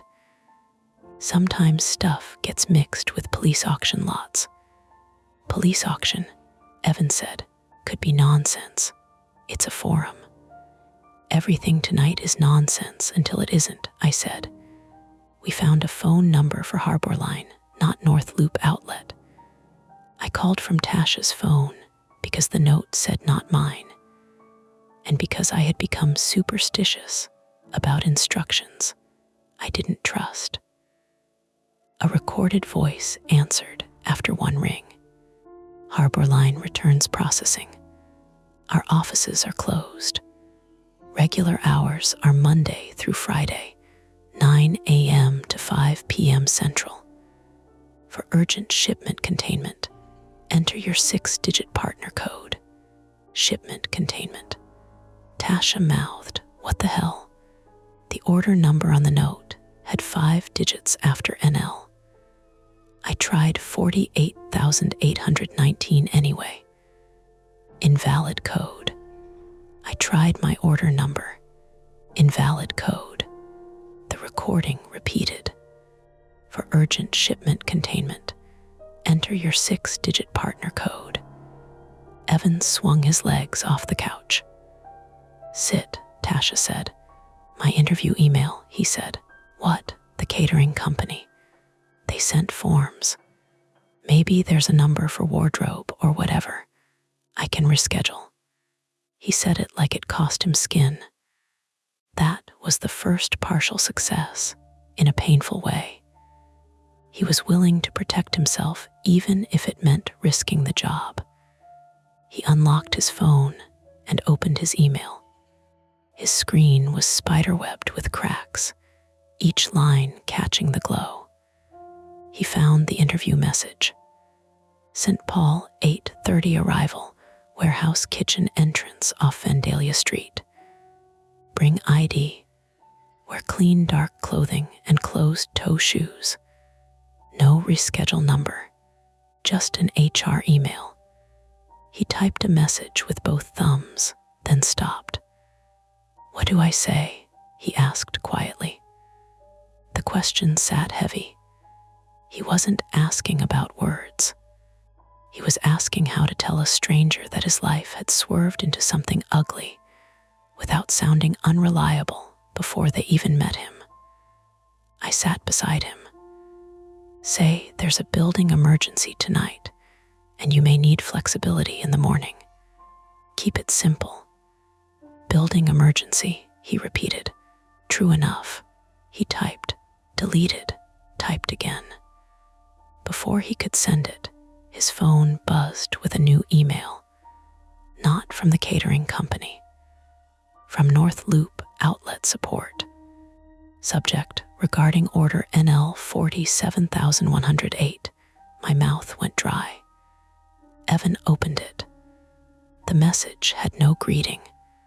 Your replacement item has been dispatched due to contamination of previous unit. Dispose of original item without handling internal lining. Do not remove tracking component. Carrier ETA 6:20 a.m. Below that was a tracking link. No name, no support signature, no phone number. Tracking component, Tasha said. Evan looked at me. They put a tracker in the jacket. Or someone thinks they did. If he took the box, Tasha said, he took the jacket too. I clicked the tracking link. It opened a map, not a normal shipping page. A bare white map with a moving dot and a timestamp. The dot was not at a warehouse. It was near us, south of Lake Street, moving north. ETA 6:20 a.m. It was only a little after 9 at night. That can't be right, I said. The dot refreshed, still moving. Evan stood despite Tasha's protest, weight mostly on his right leg. Replacement item. So they're sending another jacket. Carrier ETA morning, Tasha said, could be a scheduled delivery route. Or whoever sent that email is coming here. We heard a sound from the hallway, a soft electronic chirp. All of us froze. Another chirp, then a muffled voice, battery low. For 1 second, I thought it was inside the apartment. Some device, some tracker already planted in the room. Tasha moved first, pointing toward the door. Malik's camera, of course, the hallway camera, the one that had gone offline. Its battery was low, and now, with the power out and the hallway quiet, we could hear its tiny speaker through the wall. Terrifying, then explainable. But the explanation came with its own problem. If it's talking, Tasha said slowly, it might be back online. She opened the camera app on her phone. The screen showed a frozen thumbnail of the empty hallway from earlier that day. Then a spinning wheel. Then live video appeared in grainy black and white. We crowded around it. The camera angle looked from above 3C's door toward our door and the stairwell. Our mat was visible. The broken blade was a bright white sliver. The hallway was empty. Tasha scrubbed back through the timeline. 3:42 p.m. delivery photo time. Nothing from her camera. It was still working then. We watched a delivery person in a reflective vest set the package on my mat and leave. 3:58 p.m. the footage glitched. A smear of gray filled the frame. Not a person exactly, more like fabric pressed close to the lens. Then black, offline. 4:07 p.m. brief motion clip. The camera came back for 2 seconds. The hooded figure crouched at my door, one shoulder blocking the package. Their hands moved fast. One hand wore a glove, the other did not. Pale skin, a dark mark across the knuckles.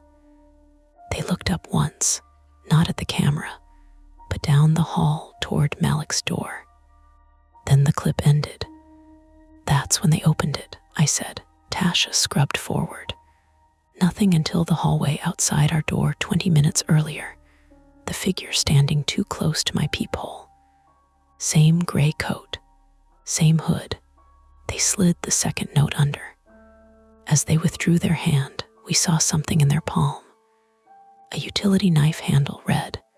The broken blade had not been an accident from a package. They had used it at my door. Save it, I said. I am. Tasha tapped download. The app spun. Processing. The live feed flickered. On the screen, The stairwell door at the end of the hall opened. A figure stepped out. All of us looked up from the phone toward the actual door, as if sight could pass through wood. On the app, the person moved into the hallway carrying the box. Evan made a strangled sound and lunged for the door. Tasha grabbed him by the hoodie with surprising force. No, the figure stopped outside my apartment.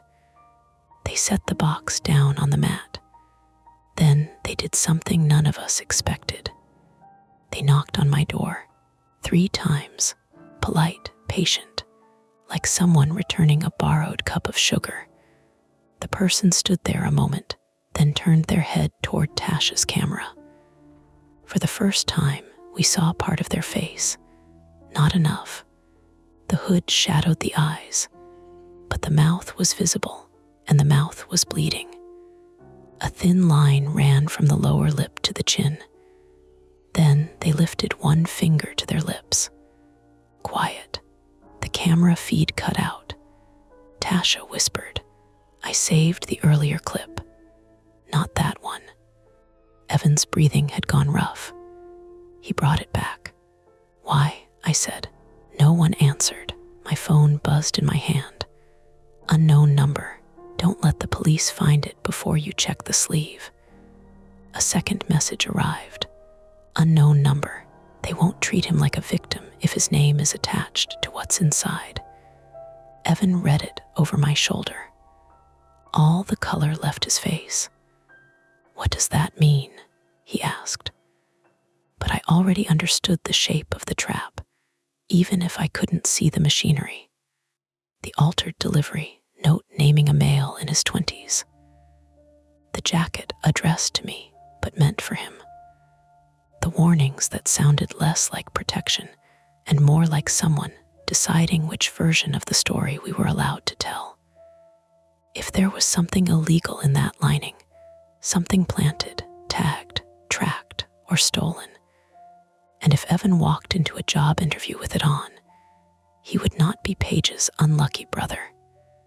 He would be a man carrying evidence he couldn't explain. My phone rang. Unknown number. Stared at it. "Don't answer," Tasha said. "Answer," Evan said. "We need to know." I answered and put it on speaker. At first, only static, then wind, traffic. A person breathing too close to their microphone. A voice said, "You have maybe 20 minutes before they reroute to your building." Male or female, I couldn't tell. The voice was low and strained, distorted by a bad connection or deliberate effort. "Who is this?" I asked. "Check the sleeve. Then get out of the building." "What's in the sleeve?" A pause. In the hallway, from the direction of my apartment, something beeped. Not a phone, not the camera. A small, regular electronic chirp. Once, again, Evan whispered the box. On the call, the voice said they activated it. Then the line went dead. Tasha backed away from her door. "Activated what?" The chirp came again, faint through the wall and hallway. I thought of the replacement tracking map, the moving dot, the phrase shipment containment, and the warning about police finding it first. Retreat was still possible in theory. We could stay in Tasha's apartment. We could wait for officers. We could refuse to touch anything. Then red and blue light washed across Tasha's front windows, not close enough to be at the curb yet, but turning onto the block, flashing over the wet glass and the ceiling in slow pulses. Evan looked from the window to the door. "You called them." I called non-emergency. Tasha checked her phone. Malik said he called too. The chirping in the hallway became faster.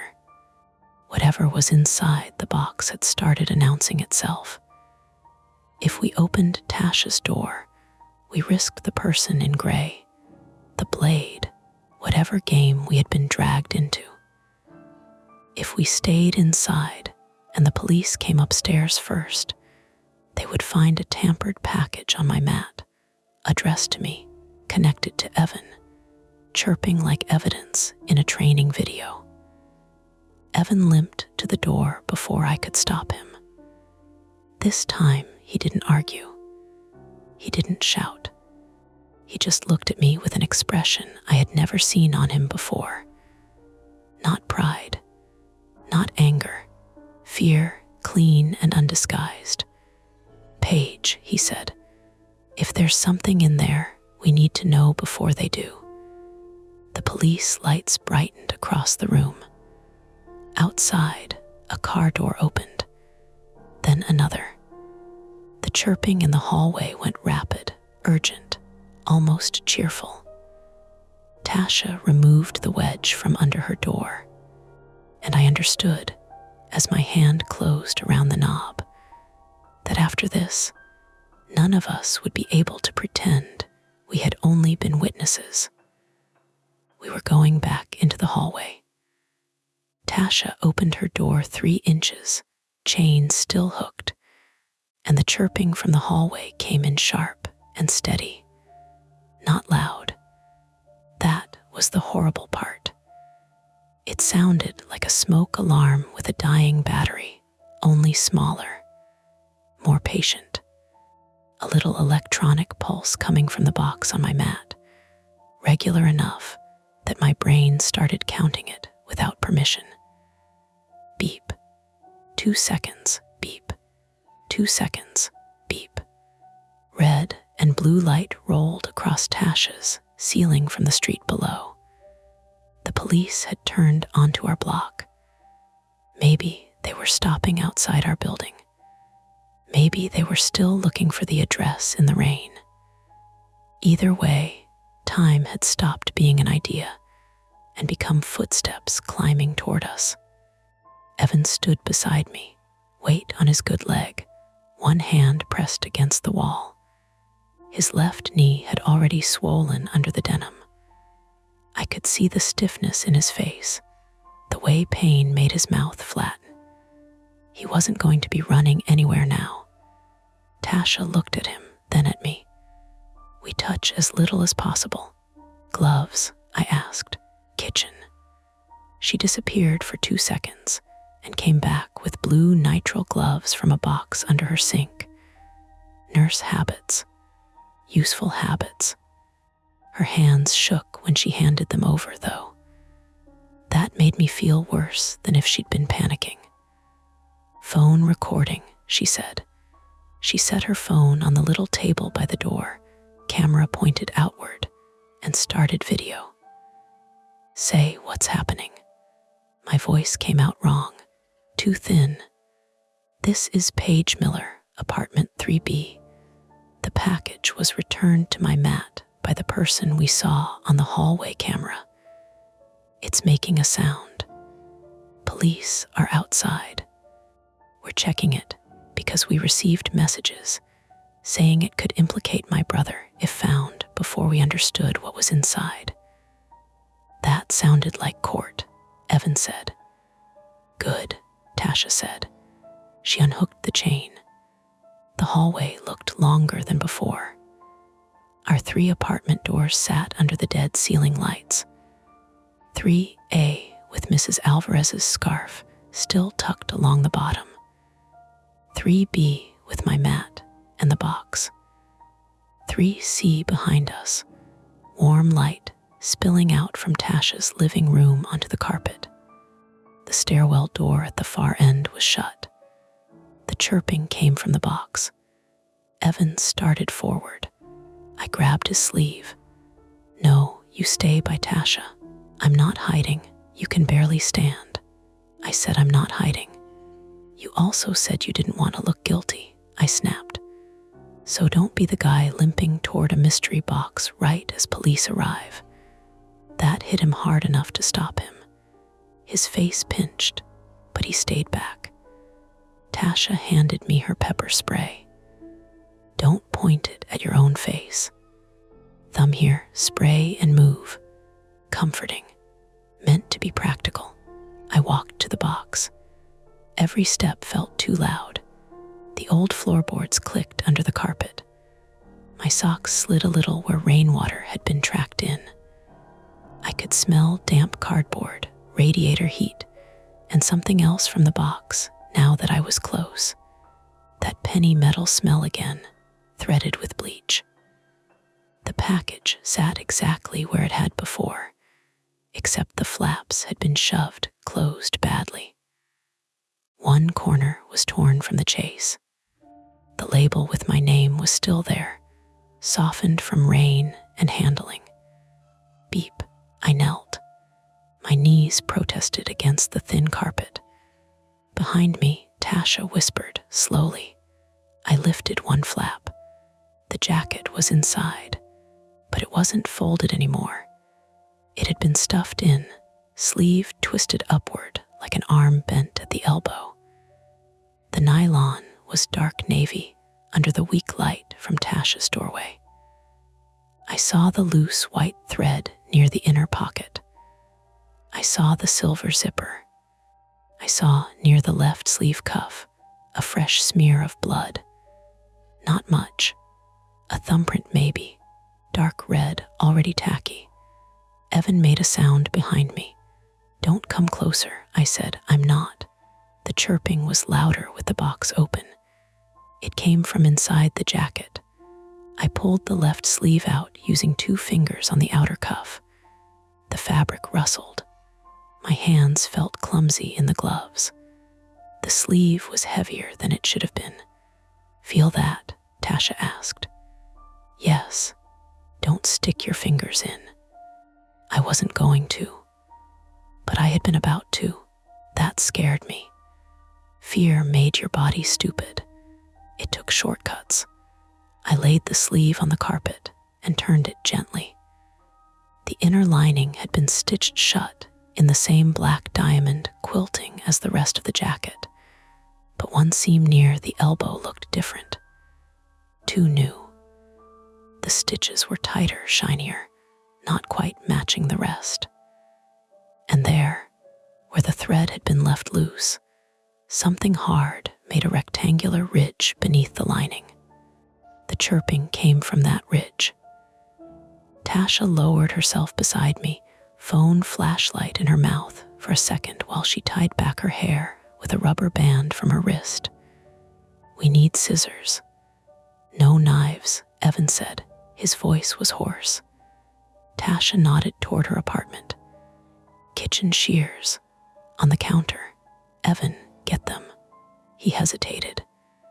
You can walk 10 feet, she said, then sit back down. He did it slowly, dragging his left leg more than stepping with it. I watched him because part of me was afraid he'd collapse, and part of me was afraid that if I looked back at the jacket, it would become something worse. From downstairs, a door opened. Male voices, muffled but official.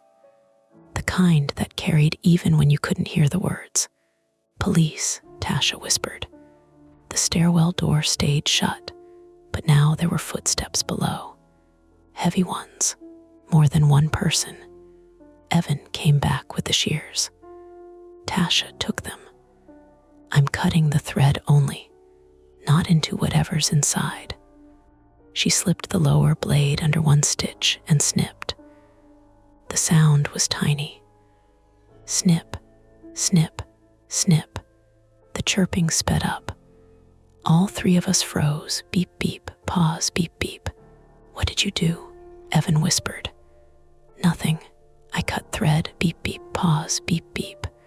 From below, someone said, louder now, 3rd floor. Another voice answered. The stairwell door handle rattled. Not our floor, below us. 2nd floor maybe. Tasha cut 2 more stitches. Then she used the blunt tip of the shears to lift the seam open. Something black showed beneath the lining. A small plastic rectangle about the size of a deck of cards, wrapped in clear tape. A green light blinked on one corner.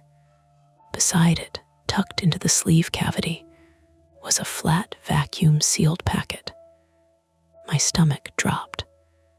The packet was cloudy plastic, pressed tight around folded paper or maybe fabric. It had a label on it, not printed by a store. A white evidence-style sticker with handwriting. Case 241187 BHOLLIS Personal Effects. Do not release. Tasha stopped breathing for a second. That's not a tracker from a store, she said. Evan stared.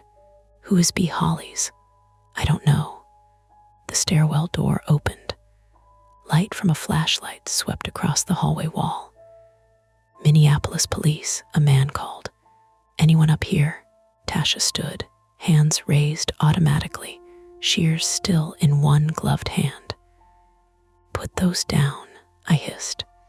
She dropped them. They hit the carpet handle first. Here, I called, my voice cracking. Third floor, we called. 2 officers appeared at the end of the hall. 1 male, 1 female, both in rain-dark jackets, flashlights angled toward the floor until the beam caught us.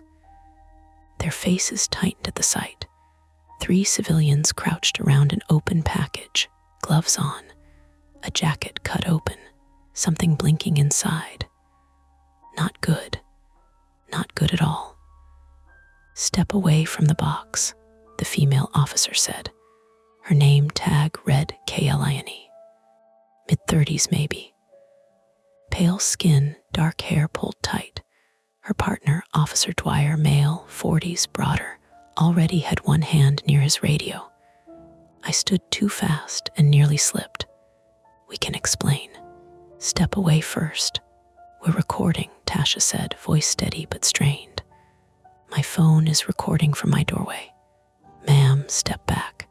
Evan leaned against the wall, hands visible. We didn't put that there.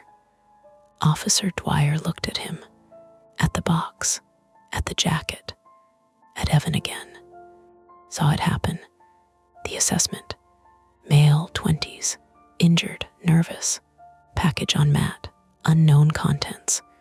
It wasn't personal, that didn't make it less terrifying. Klein moved closer, flashlight fixed on the sleeve. What is that device? We don't know, I said.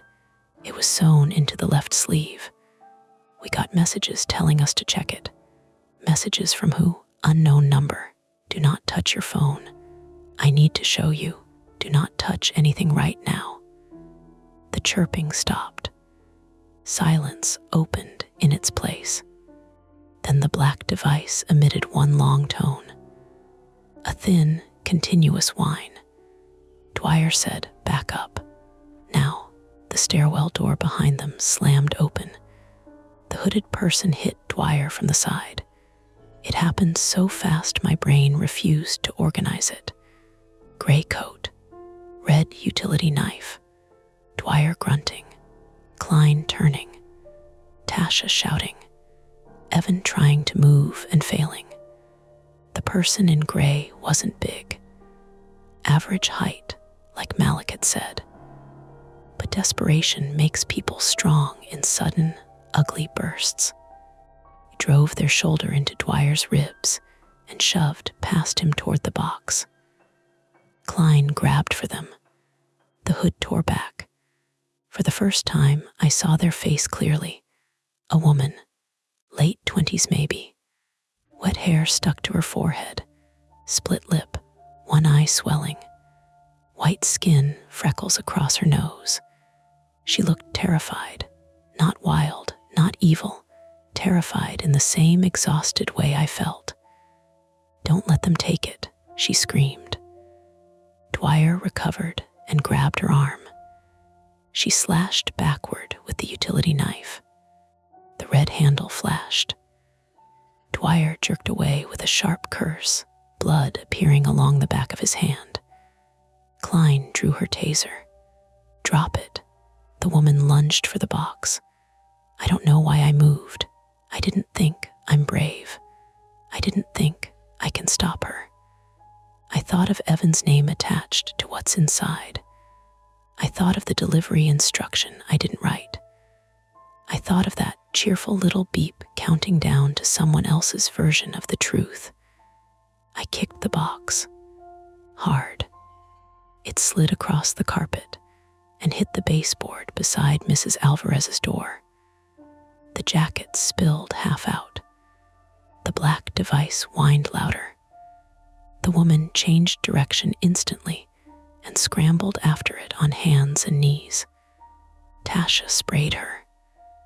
The pepper spray hit the side of the woman's face and caught Dwyer too, because hallways are narrow and panic doesn't aim well. Both of them shouted. The woman slammed into Mrs. Alvarez's door. Dwyer stumbled back, coughing, one hand to his eyes. Klein moved in, but the woman was already swinging blind with the knife. "Get back," Klein shouted. Evan grabbed me by the back of my sweater and hauled me toward 3C. Pain flashed across his own face as his bad knee buckled under the effort. We both went down hard near Tasha's doorway. My elbow hit the frame. A hot, bright ache shot down my arm. The device gave another long tone. Then it stopped. Not powered down, not dead, waiting. Mrs. Alvarez's door opened. The chain caught, leaving a gap. "What is happening?" she cried. "Close the door," I yelled, too late. The woman in gray shoved her hand into the gap, using Mrs. Alvarez's partially open door as leverage to pull herself up. Her face was wet with tears and pepper spray. She was gasping, mouth open, blood and spit on her chin. "Please," she choked. "They'll say I stole it." Klein grabbed her from behind. Knife down, the woman's hand opened. The utility knife dropped. It landed near my foot. For half a second, everything stopped. Then the stairwell door opened again. A man stepped onto the third-floor landing. He wore a dark rain jacket, no uniform, no hood. He had a trimmed beard and one of those plain baseball caps with no logo. In his right hand was a phone. In his left, a hard plastic case like the kind used for tools or camera equipment. He looked at the officers. He looked at the open sleeve. Then he smiled, not big, not friendly. "Oh, good," he said. "You found it." Klein turned toward him. "Stop where you are." The man raised his hands slightly, phone still visible. "I'm with Harbor Line Containment. That item is company property." "No one moves," Klein said. Dwyer was still coughing, blinking hard from the spray.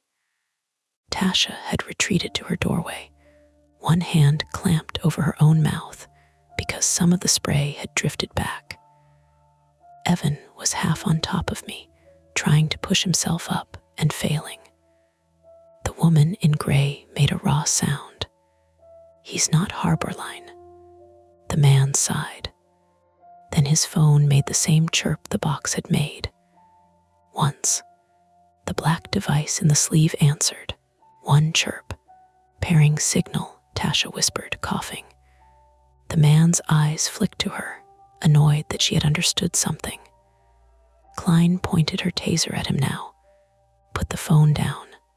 "I can verify ownership," he said. "There's been a mix-up with a returns lot.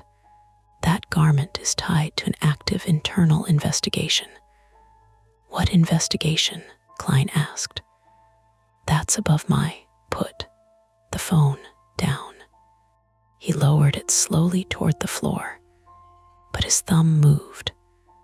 The device in the sleeve began beeping fast. The woman in gray screamed. No, she threw herself sideways, not at the man, but at the jacket. Klein lost her grip. The woman hit the floor, grabbed the black rectangle through the torn lining, and yanked. Tape stretched. The green light flickered. The man lunged. Dwyer tried to stop him and missed, half blind. The man drove an elbow into Dwyer's chest and reached inside his rain jacket. Not a gun. A second phone. Evan saw it before anyone else. He grabbed the nearest thing he could reach, Tasha's ceramic key bowl from the table by 3CS door. He hurled it. It shattered against the man's wrist. Keys exploded across the hallway. The phone flew from his hand and skidded under the radiator. The man howled and charged.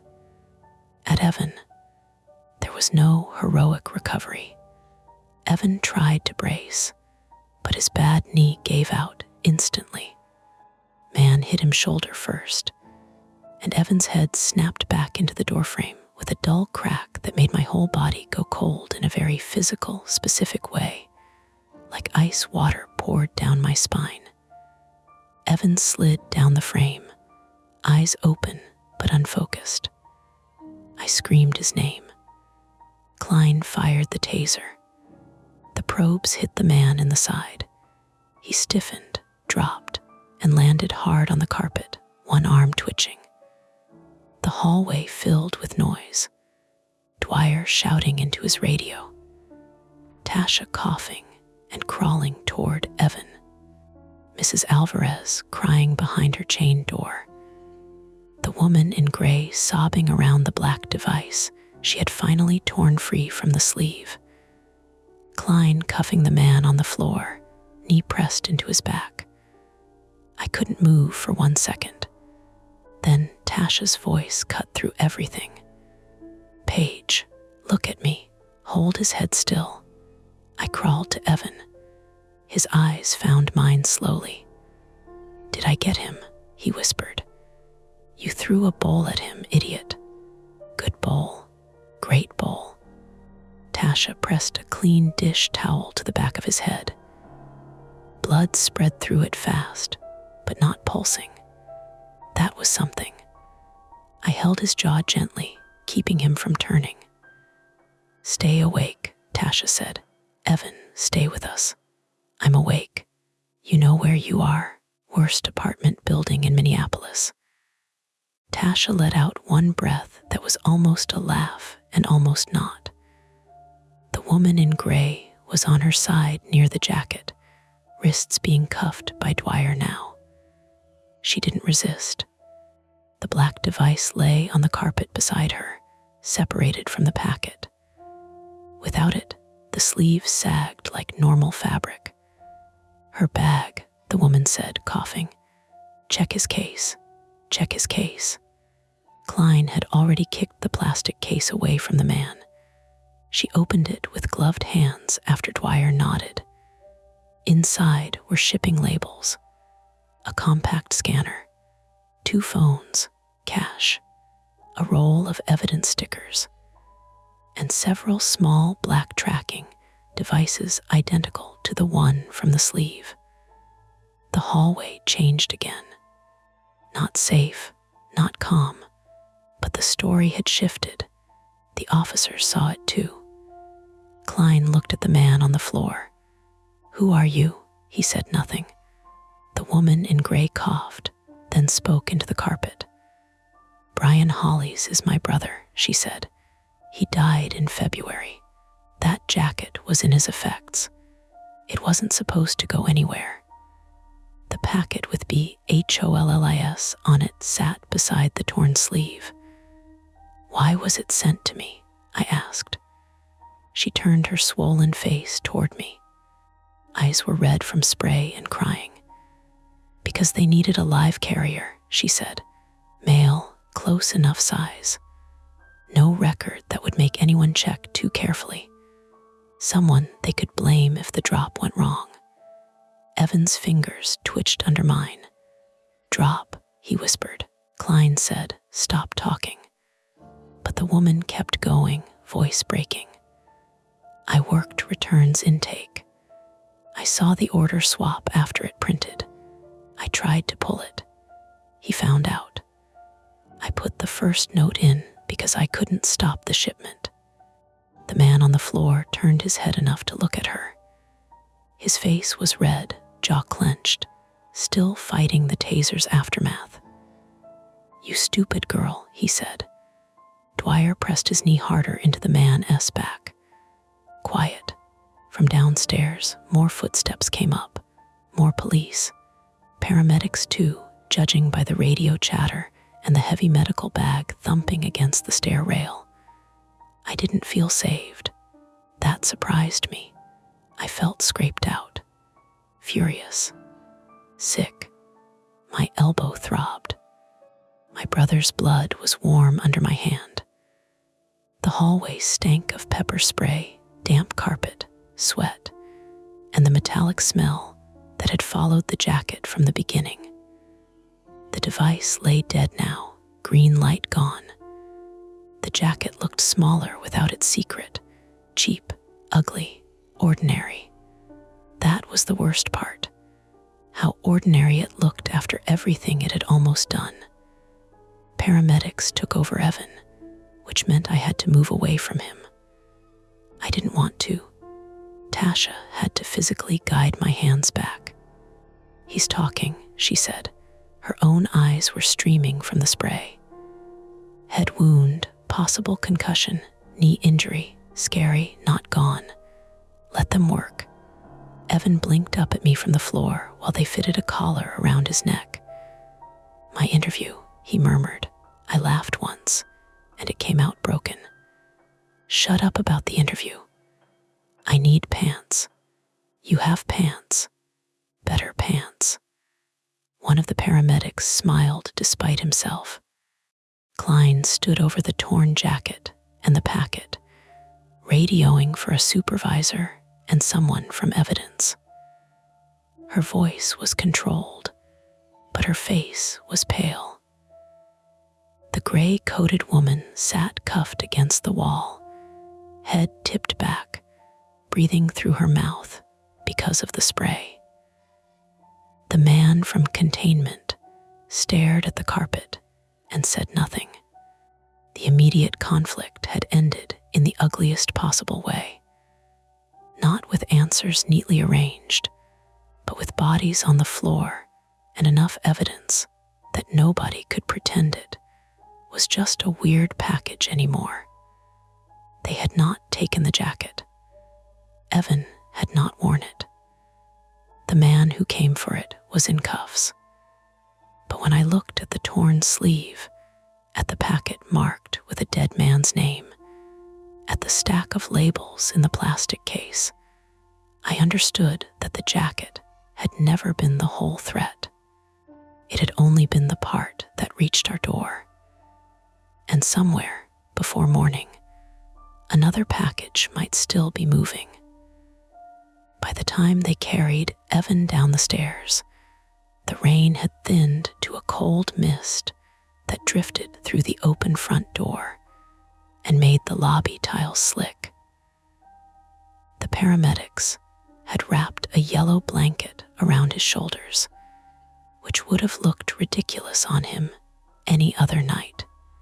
He was strapped to the chairlift because the stretcher wouldn't fit cleanly around the second floor landing, and he kept trying to joke with the EMT in front of him, his voice slow and slurred around the edges. "Just so you know," he said, "I usually make a better exit." The EMT, a broad-shouldered woman with tired eyes, said, "Then save it for when your head isn't bleeding."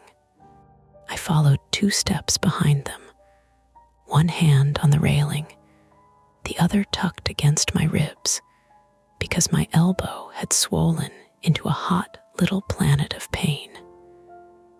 Every landing we passed showed evidence of the night in pieces.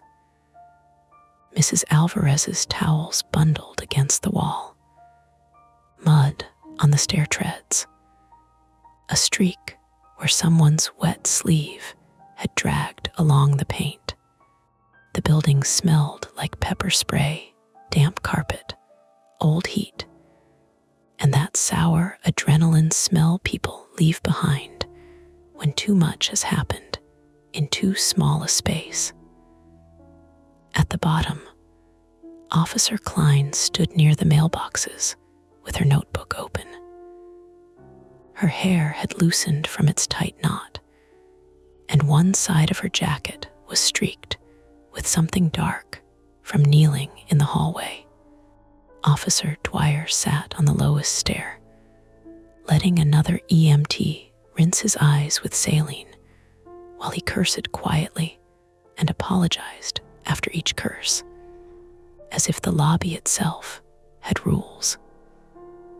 The man who had called himself Harbor Line Containment was already in the back of a squad car. I saw him through the rain-blurred glass of the front door. He sat very still, head angled toward the street, baseball cap gone. Without the hallway and the phone and the plastic case in his hand, he looked like someone you'd ignore in a grocery line. That bothered me. I wanted him to look like what he had done. The hooded woman sat in another car, uncuffed now, but still guarded, a foil blanket over her gray coat.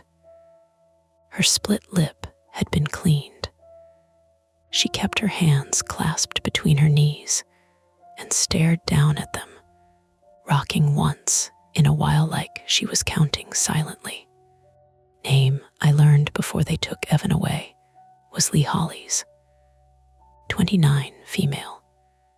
She had worked temporary intake shifts at Harbor Line's subcontracted warehouse in Bloomington, where pallets of returns, undeliverable freight, estate cleanouts, and auction storage lots came in under different labels and left as discounted inventory for online sellers that barely existed long enough to be complained about. Brian Hollies had been her older brother. That was all Klein would tell me at first. The rest came in fragments later, through questions I overheard and corrections Lee shouted when the officers got something wrong. Brian had died in February, not in some dramatic criminal way.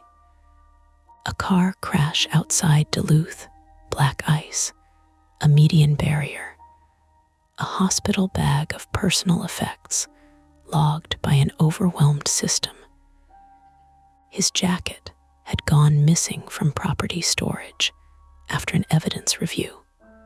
Months later, Lee saw it in a returns lot, tagged for resale, with something added to the lining that had not belonged to him. She tried to pull it. Someone higher up noticed. The first note had been hers. The second too. She had used my order page because she still had access to a returns routing dashboard for a few hours after being locked out. She had changed the delivery instructions to make the package easier to identify, then panicked when she realized that same alteration made Evan look selected, described, almost recruited by the order itself. She said she never meant to scare us. I believed her. I also believed she had stood outside my door with a knife in her hand. Both things could be true, and that was something I hated learning. The jacket, the packet, the tracker, the labels, and the plastic case were taken as evidence. Klein said that word a lot. Evidence. It made things sound contained, filed, bagged. But I had watched a cheap navy sleeve split open on my hallway carpet and show us a dead man's name. I had watched a stranger's phone talk to a device sewn into clothing that was supposed to help my brother look employable. Evidence didn't feel like enough of a word. At Hennepin County Medical Center, Evan was diagnosed with a concussion, a deep scalp laceration that needed 6 staples, a sprained knee, and a level of stubbornness not yet recognized by insurance. The doctor, a thin man with silver hair and kind impatience, told him tomorrow. No interview. No screens tonight. Rest. Evan stared at him from the exam bed. You understand that's 3 separate attacks. The doctor looked at me. He has trouble with instructions, I said. I can see that. Evan tried to laugh and winced. I had a bruised elbow and a strained forearm from hitting the doorframe. Tasha had chemical irritation from her own pepper spray blowback and kept apologizing to Officer Dwyer, who eventually told her, red-eyed and miserable, that he would rather be accidentally sprayed by a nurse than intentionally cut by a suspect. So they were square. Malik arrived at the hospital a little after midnight, still wearing scrubs, his badge clipped crooked to his chest. He found Tasha in the waiting room and folded around her in one quick motion, careful of her face, careful of everything. They stood like that for a long time without talking. Then he came over to me and said, I should have checked the hallway when I saw him. No, I said, you shouldn't have. I thought it was a delivery thing. We all did. That's the part I hate. I knew what he meant. The ordinary disguise of it, a box, a jacket, a note that should have been a prank or a mistake, or one weird employee's bad joke. Not a doorway into a system where people and objects could be mislabeled until someone bled. Mrs. Alvarez called me at 1:12 a.m., furious that nobody had told her where Evan had been taken. Your brother is alive, she demanded. Yes, talking. Too much. Good, I will make soup tomorrow. You don't have to. I did not ask. Then, softer, she added, I'm sorry about the basket. I looked over at Evan, who was lying back with his eyes closed and a hospital blanket pulled up to his chest. He looked younger asleep. He always had, like the brother I remembered from before our parents split their worry between work and bills, and whatever crisis he was in that week. It wasn't your fault, I said. I know, Mrs. Alvarez said, but I am still sorry. That was the cleanest kind of apology. No performance, no self-defense, just a small bridge laid across a bad night. The police took our statements separately. That was harder than I expected. A detective named Marin Shaw, 42, female, came to the hospital around 2 in the morning. She wore a dark green raincoat over plain clothes and had a voice that made every question sound like she had already asked it 3 times, though she never rushed me. She wanted the order page, the emails, the texts, screenshots, my phone, Tasha's video, Malik's camera footage, the tracking map from the replacement shipment. I mentioned the map. She paused. Show me that again. I opened the email on my phone, which was now charged to a luxurious 38%, and tapped the link. The map loaded. The dot had stopped moving. It sat 2 blocks away from my building, behind a row of closed garages off an alley near Bloomington Avenue. Detective Shaw stared at it for a moment, then stepped out to make a call. They found the replacement item there around dawn, though we didn't know that until 2 days later. Not a jacket. A sealed mailer full of prepaid labels, 2 more trackers, and a driver's license that belonged to a man in Maple Grove who had reported his wallet stolen the previous month. There was no driver waiting, no van, no cinematic warehouse raid, just a damp mailer under the wheel well of a rusted-out sedan that hadn't moved since winter. That was one thread tied. The man in the hallway was named Colin Rusk, 38, male. He had worked logistics for a contractor used by Harbor Line and 2 other returns processors. Klein later told me carefully that the investigation was larger than our building, but she couldn't discuss details. Lee said Rusk, and at least one other person, had been moving small items through resale channels under ordinary orders, using unwitting customers as temporary carriers. Trackers helped them recover packages if a buyer returned, resold, donated, or wore the item somewhere useful. Useful.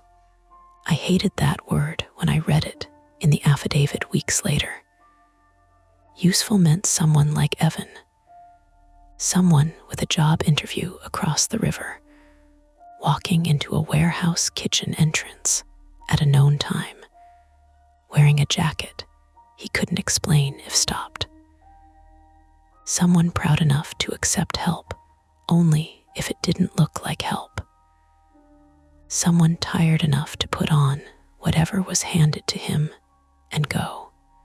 Packet from Brian Hollies' jacket contained copied documents, a small amount of cash, and a storage key. Not drugs, not a weapon, nothing that would explode or poison anyone. That almost made people around us relax when they heard it, as if the danger had been downgraded. I didn't relax, because the point had never been that the sleeve held the worst thing imaginable. The point was that it held something that was not ours, placed there by people who expected our confusion to do half their work. Evan missed the interview. For the first day, he pretended not to care. Then he cared too much. Then he stopped talking about it, which was worse. On the 3rd morning, with one eye bruised from where his head had hit the doorframe and his knee wrapped in a brace, he sat at my kitchen table wearing sweatpants and one of my old college hoodies. He was trying to write an email to the catering company, explaining what had happened without sounding like he was inventing the most chaotic excuse in Midwestern employment history. His fingers hovered over the keyboard. "This is insane," he said. "Yes, no one is going to believe this. We have a police report. That somehow makes it sound more insane." I poured coffee into 2 mismatched mugs. The apartment still smelled faintly of pepper spray, no matter how long we opened the windows. The 3rd floor lights were back on, but the bulb above my door flickered now with a thin mosquito buzz. Dennis claimed the outage had been a tripped breaker caused by water in a conduit. An electrician came, looked at the panel, said several quiet things Dennis didn't like, and put in a temporary fix. The front door lock was replaced after Malik threatened to send the hallway footage to every tenant in the building and let people draw their own conclusions about liability. Malik could be very polite in a way that made men like Dennis sweat. Evan looked at the blank email again. What if I just don't send it? Then nothing happens. That's peaceful. That's familiar. He looked up. I hadn't meant it cruelly. Not exactly. But the sentence came out with an edge because we were both tired, and because almost losing someone does not make you instantly gentler. Sometimes it makes you furious at all the ways they are still themselves. Evan leaned back. There it is. I'm sorry. No, you're right. I didn't say it well. You never do. I set his coffee down harder than necessary. It sloshed onto the table. He looked at it, then at me. For once, he didn't deflect. I was scared, he said. I sat across from him. He swallowed. In the hallway, when the cop looked at me, I knew exactly what I looked like. I knew if that guy said the right thing fast enough, I'd spend the rest of the night explaining why I wasn't whatever he needed me to be. I know. You don't, though. I started to answer, then stopped. He was right. I didn't know it the way he did. So I said, then tell me. He stared into his coffee for a long time. Outside, a garbage truck groaned along the alley. Somewhere downstairs, Mrs. Alvarez's radio played something bright and old-fashioned, the melody slipping through the floorboards in little pieces. I don't want you fixing me in secret, he said. It makes me feel like you already decided I'll fail. I didn't. I know what you meant. I'm telling you how it lands. That was fair, annoyingly fair. I bought the jacket because I was afraid if I said you needed one, you'd leave, I said. He frowned. Leave where? I don't know, the room, the apartment, my life. You do that when you feel cornered. He didn't argue.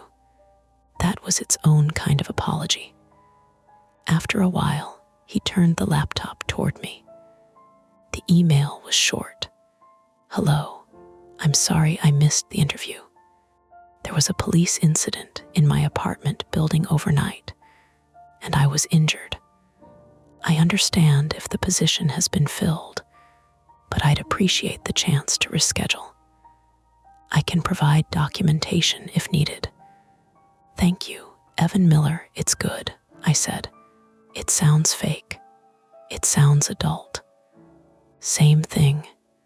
He sent it before he could delete it.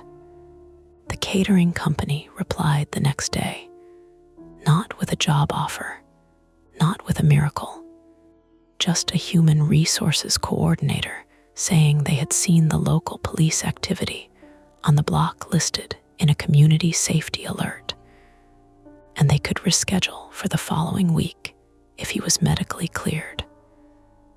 Evan read the email 3 times. Then he said, I need a jacket. I pointed at him. He held up both hands. From a store, in person, with witnesses. So we went to Target in St. Paul 6 days later, because his knee was still bad and he refused to use the motorized cart, but allowed me to walk slowly, which was his version of accepting help. He picked a simple black jacket from a rack under fluorescent lights, while a toddler screamed 3 aisles over, and an employee restocked socks with the dead-eyed patience of someone near the end of a shift. Ordinary life, almost. He checked both sleeves before buying it. So did I. We didn't joke about that. Lee Hollies was charged with lesser offenses at first, mostly related to tampering and the knife. Detective Shaw said cooperation mattered. So did motive. So did the fact that she had saved evidence from being moved out of reach, even if she had done it in the worst possible way. I thought about her more than I wanted to. Her bleeding mouth, her finger to her lips in the camera. Her saying Brian's name like it was the only stable object left in her world. A month after it happened, an envelope came to my apartment. No return address. I almost threw up when I saw it on the mat, but it was just a copy of a photograph, folded once, slid under the door instead of mailed properly. Brian Holly stood beside Lee in a snowy parking lot, both of them squinting into winter sun. He wore the navy bomber jacket. His arm was around her shoulders. On the back, in small handwriting, she had written, "He was real. Thank you for not letting them make him into evidence only." There was no apology.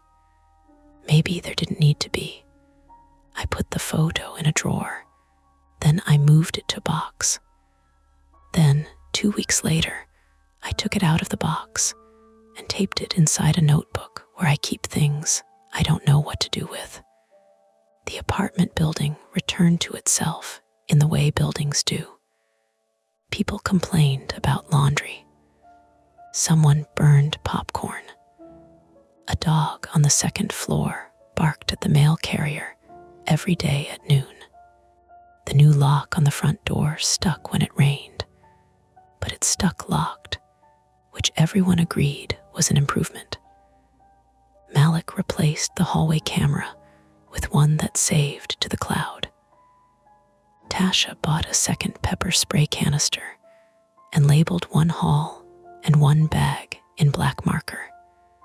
She also made Evan promise to get his knee checked again, then enforced that promise by texting him appointment reminders in a tone that did not invite debate. Mrs. Alvarez made soup. Too much soup. Chicken and rice with cilantro and lime, packed in containers she expected back clean. Evan ate 3 bowls the first night and said, very quietly, "Tell her thank you." You tell her. He did. That mattered more than the soup. The legal part moved slowly. Warrants, statements, follow-up calls, articles that never used our names, but described the case as a returns fraud investigation involving stolen property and tracking devices. North Loop Outlet disappeared from the internet within 48 hours.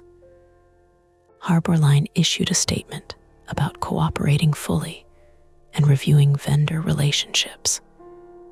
It sounded like every company statement you've ever read after something bad escapes the warehouse and reaches actual people. The police never gave us the jacket back. I didn't ask for it. Sometimes, though, when packages arrived in the building, everyone noticed. Doors opened a crack. People checked labels before touching anything. Delivery drivers started ringing even when instructions said not to. For a while, the hallway became a place of small, embarrassed kindnesses. Text me if you're expecting something. Is this yours? I brought your box in because the rain started. Fear, if it doesn't rot, can become procedure. That's the kindest thing I can say about it. Evan got the job on the rescheduled interview. Not because the story made him sympathetic. He refused to tell it in detail. He wore the Target jacket, dark jeans, clean shoes, and a brace under his pants that made him walk slower than usual. When the manager asked about the injury, Evan said, "Apartment building incident. It's handled. That became one of our words. When the new jacket's zipper stuck before his first shift, he didn't swear. He didn't throw it. He stood in my entryway under the buzzing light, breathing through his nose, fingers careful on the metal pull. You good? I asked. No. Need help? His jaw tightened, then loosened. Yeah, he said, but don't make a whole thing of it. So I fixed the zipper. I didn't make a whole thing of it. 3 months later, I still check the left sleeve of every coat I buy. Not dramatically. Not in front of people if I can help it. I just turn the fabric gently between my fingers, feel for hard shapes, uneven seams, new stitches pretending to be old ones.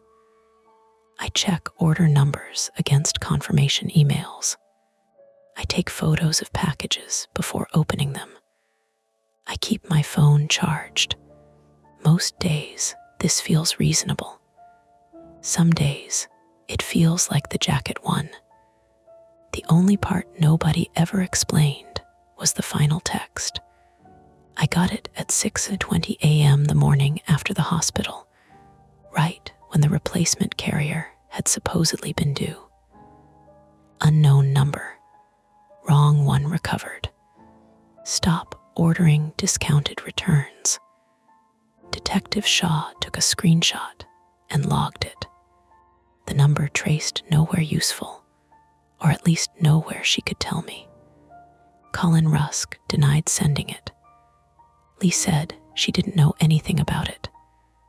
The mailer under the wheel well was found, processed, and folded into the case. Wrong one recovered. Maybe it was a threat. Maybe it was someone covering themselves.